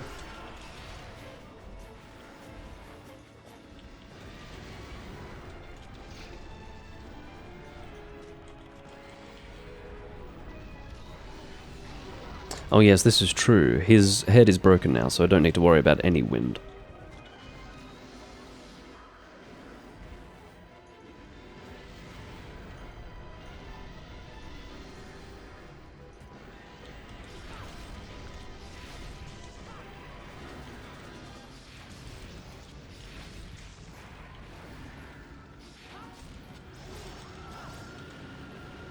He's doing the stationary spin. He doesn't do that very often. Why am I the only one here? What are you guys actually playing at? Did I miss a memo? Maybe they're having a team meeting. I don't know. Team meeting? No, it's not a team meeting anymore. It's a where the hell am I in this map meeting. Always happy to be the hard carrier, he remarked sarcastically.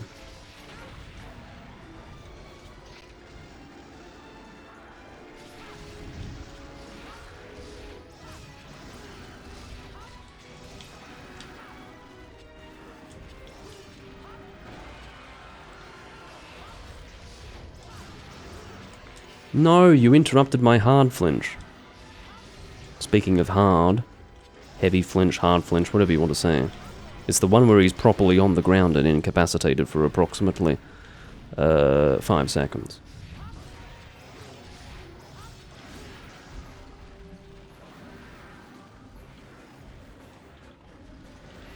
Far out. Okay, well, that was a solid flash bomb.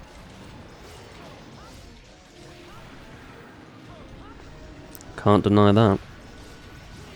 Just would have preferred, you know, the last one to be saved for after I had not hit his head. I mean, the thing is, it would not have been so obvious to him that there was a flinch incoming, and I do recognize that. It's just that's what I was very specifically going for at that time, and when I finally got the flinch, there goes the flash bomb at the worst possible time. So, yeah, I just want to make it clear I'm not blaming him for the flash bomb timing. It was just unfortunate.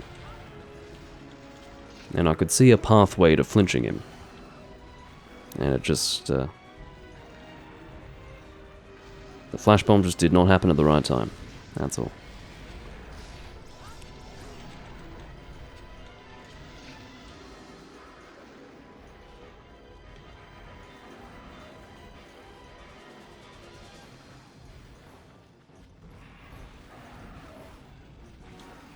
Turnaround slash, which could not have failed more spectacularly. I mean, why am I bouncing on you there? No! Okay. I was not in as much danger as I thought I was, but seriously. I was going for a turnaround slash on the face there, and it just did not play out how I wanted it to. Oh, team meeting, team meeting. We are so not cut out for this, man. What are we doing here?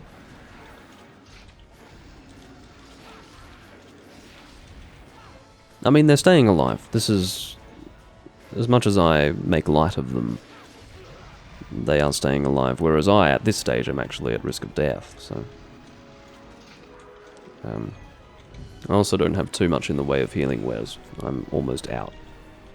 If this has to become a situation where I'm going to the camp to heal, then I will do that without hesitation. I've only got one ancient potion. I don't just mean in my inventory, because that's entirely normal. I mean just across the board, in general, I've only got one ancient potion, and I'm not spending it on this goddamn quest. Not on your life.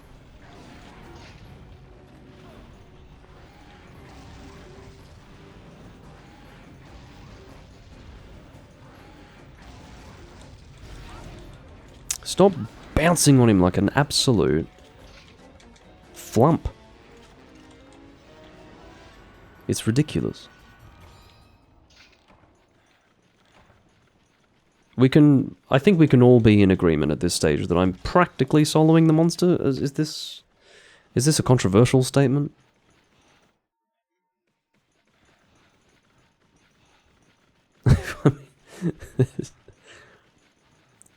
I don't know how to feel about it, because on the one hand, I don't want them to die and cause us to fail the quest, but on the other hand...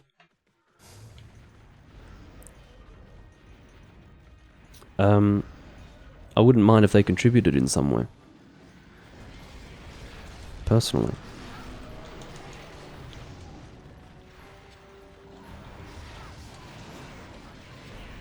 Oh, well, the tail cut prevented Nares from getting his damage out, as I noticed.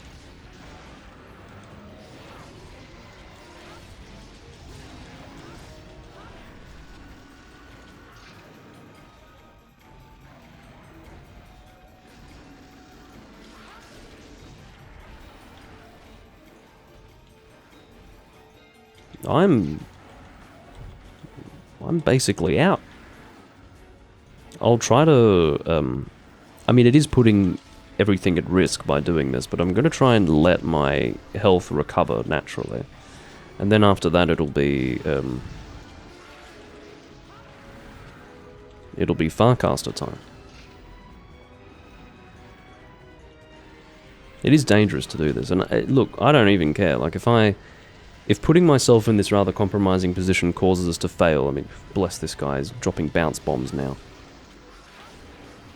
Look, that's not a bad thing to do. I shouldn't say it as if he's just reached. He's grasping at some last resort that is ultimately an inane attempt at dealing damage. In actual fact, he's trying to flinch the monster while in air, or in mid-air, which can be useful. I mean, I'm just in the sort of mood which makes me want to be dismissive of the things that he does. But no, I mean, that's okay. There's nothing wrong with that.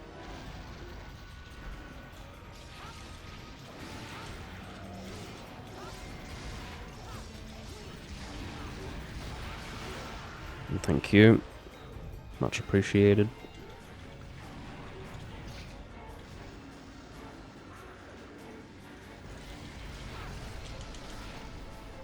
It has been a bit gnarly, hasn't it? To use a 90s word.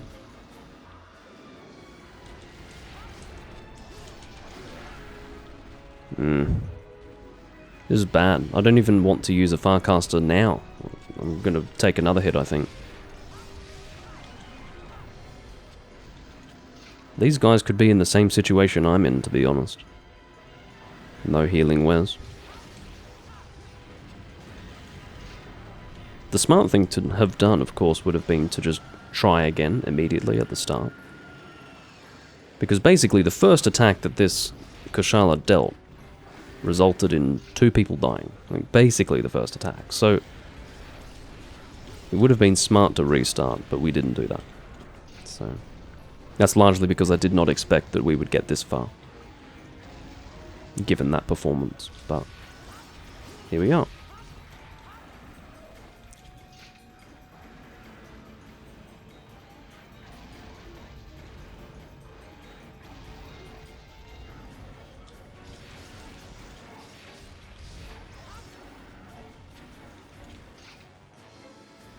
I think you'll appreciate why I'm not positioning myself directly in front of the Kushala in his attack path, for the most part. I'm having to play it very carefully at this point. I'm doing it here because I'm feeling a bit naughty.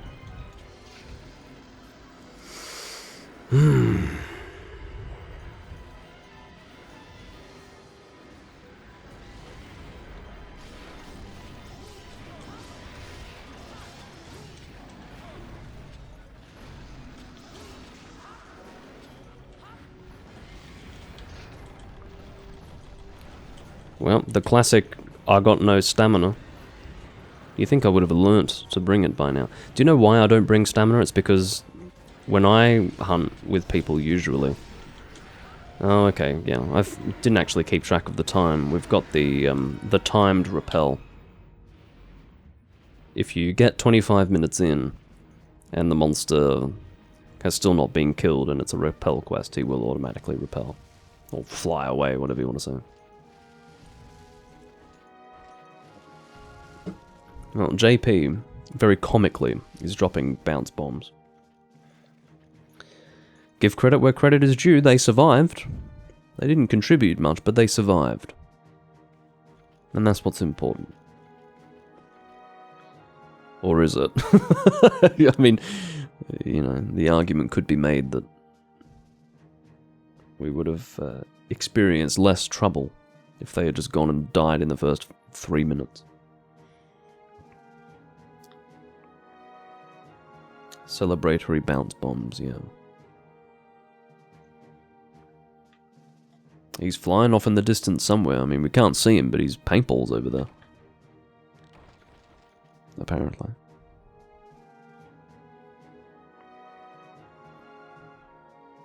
Shooting stars. There's a weird final hit. Got a hard day or a horn because we did break his head. Okay, well,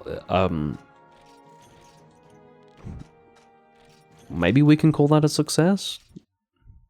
Is that going too far? Was that actually a success? I don't know. Anyway, what I can say is that I've been live for over 2 hours now. JP, he's straight on the mark, ready to go. My advice, JP, eat before your quests. Eat before your quests, because I can tell you're not doing it. I don't think I can see your health, can I? No, I don't suspect that I can, but the fact that you are immediately posting quests like this suggests that you're actually not eating before quests. Maybe things will be just a little bit easier if you avail yourself of the feline kitchen and the benefits that you can experience in doing so. I thank you all for watching. That is it for this live stream. It's been a bit of a weird one. Definitely not the norm. Could be refreshing in some ways. It could be described as refreshing.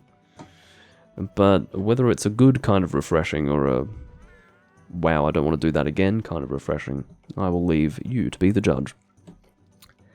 I shall see you all next time, and I bid you farewell for now. Goodbye.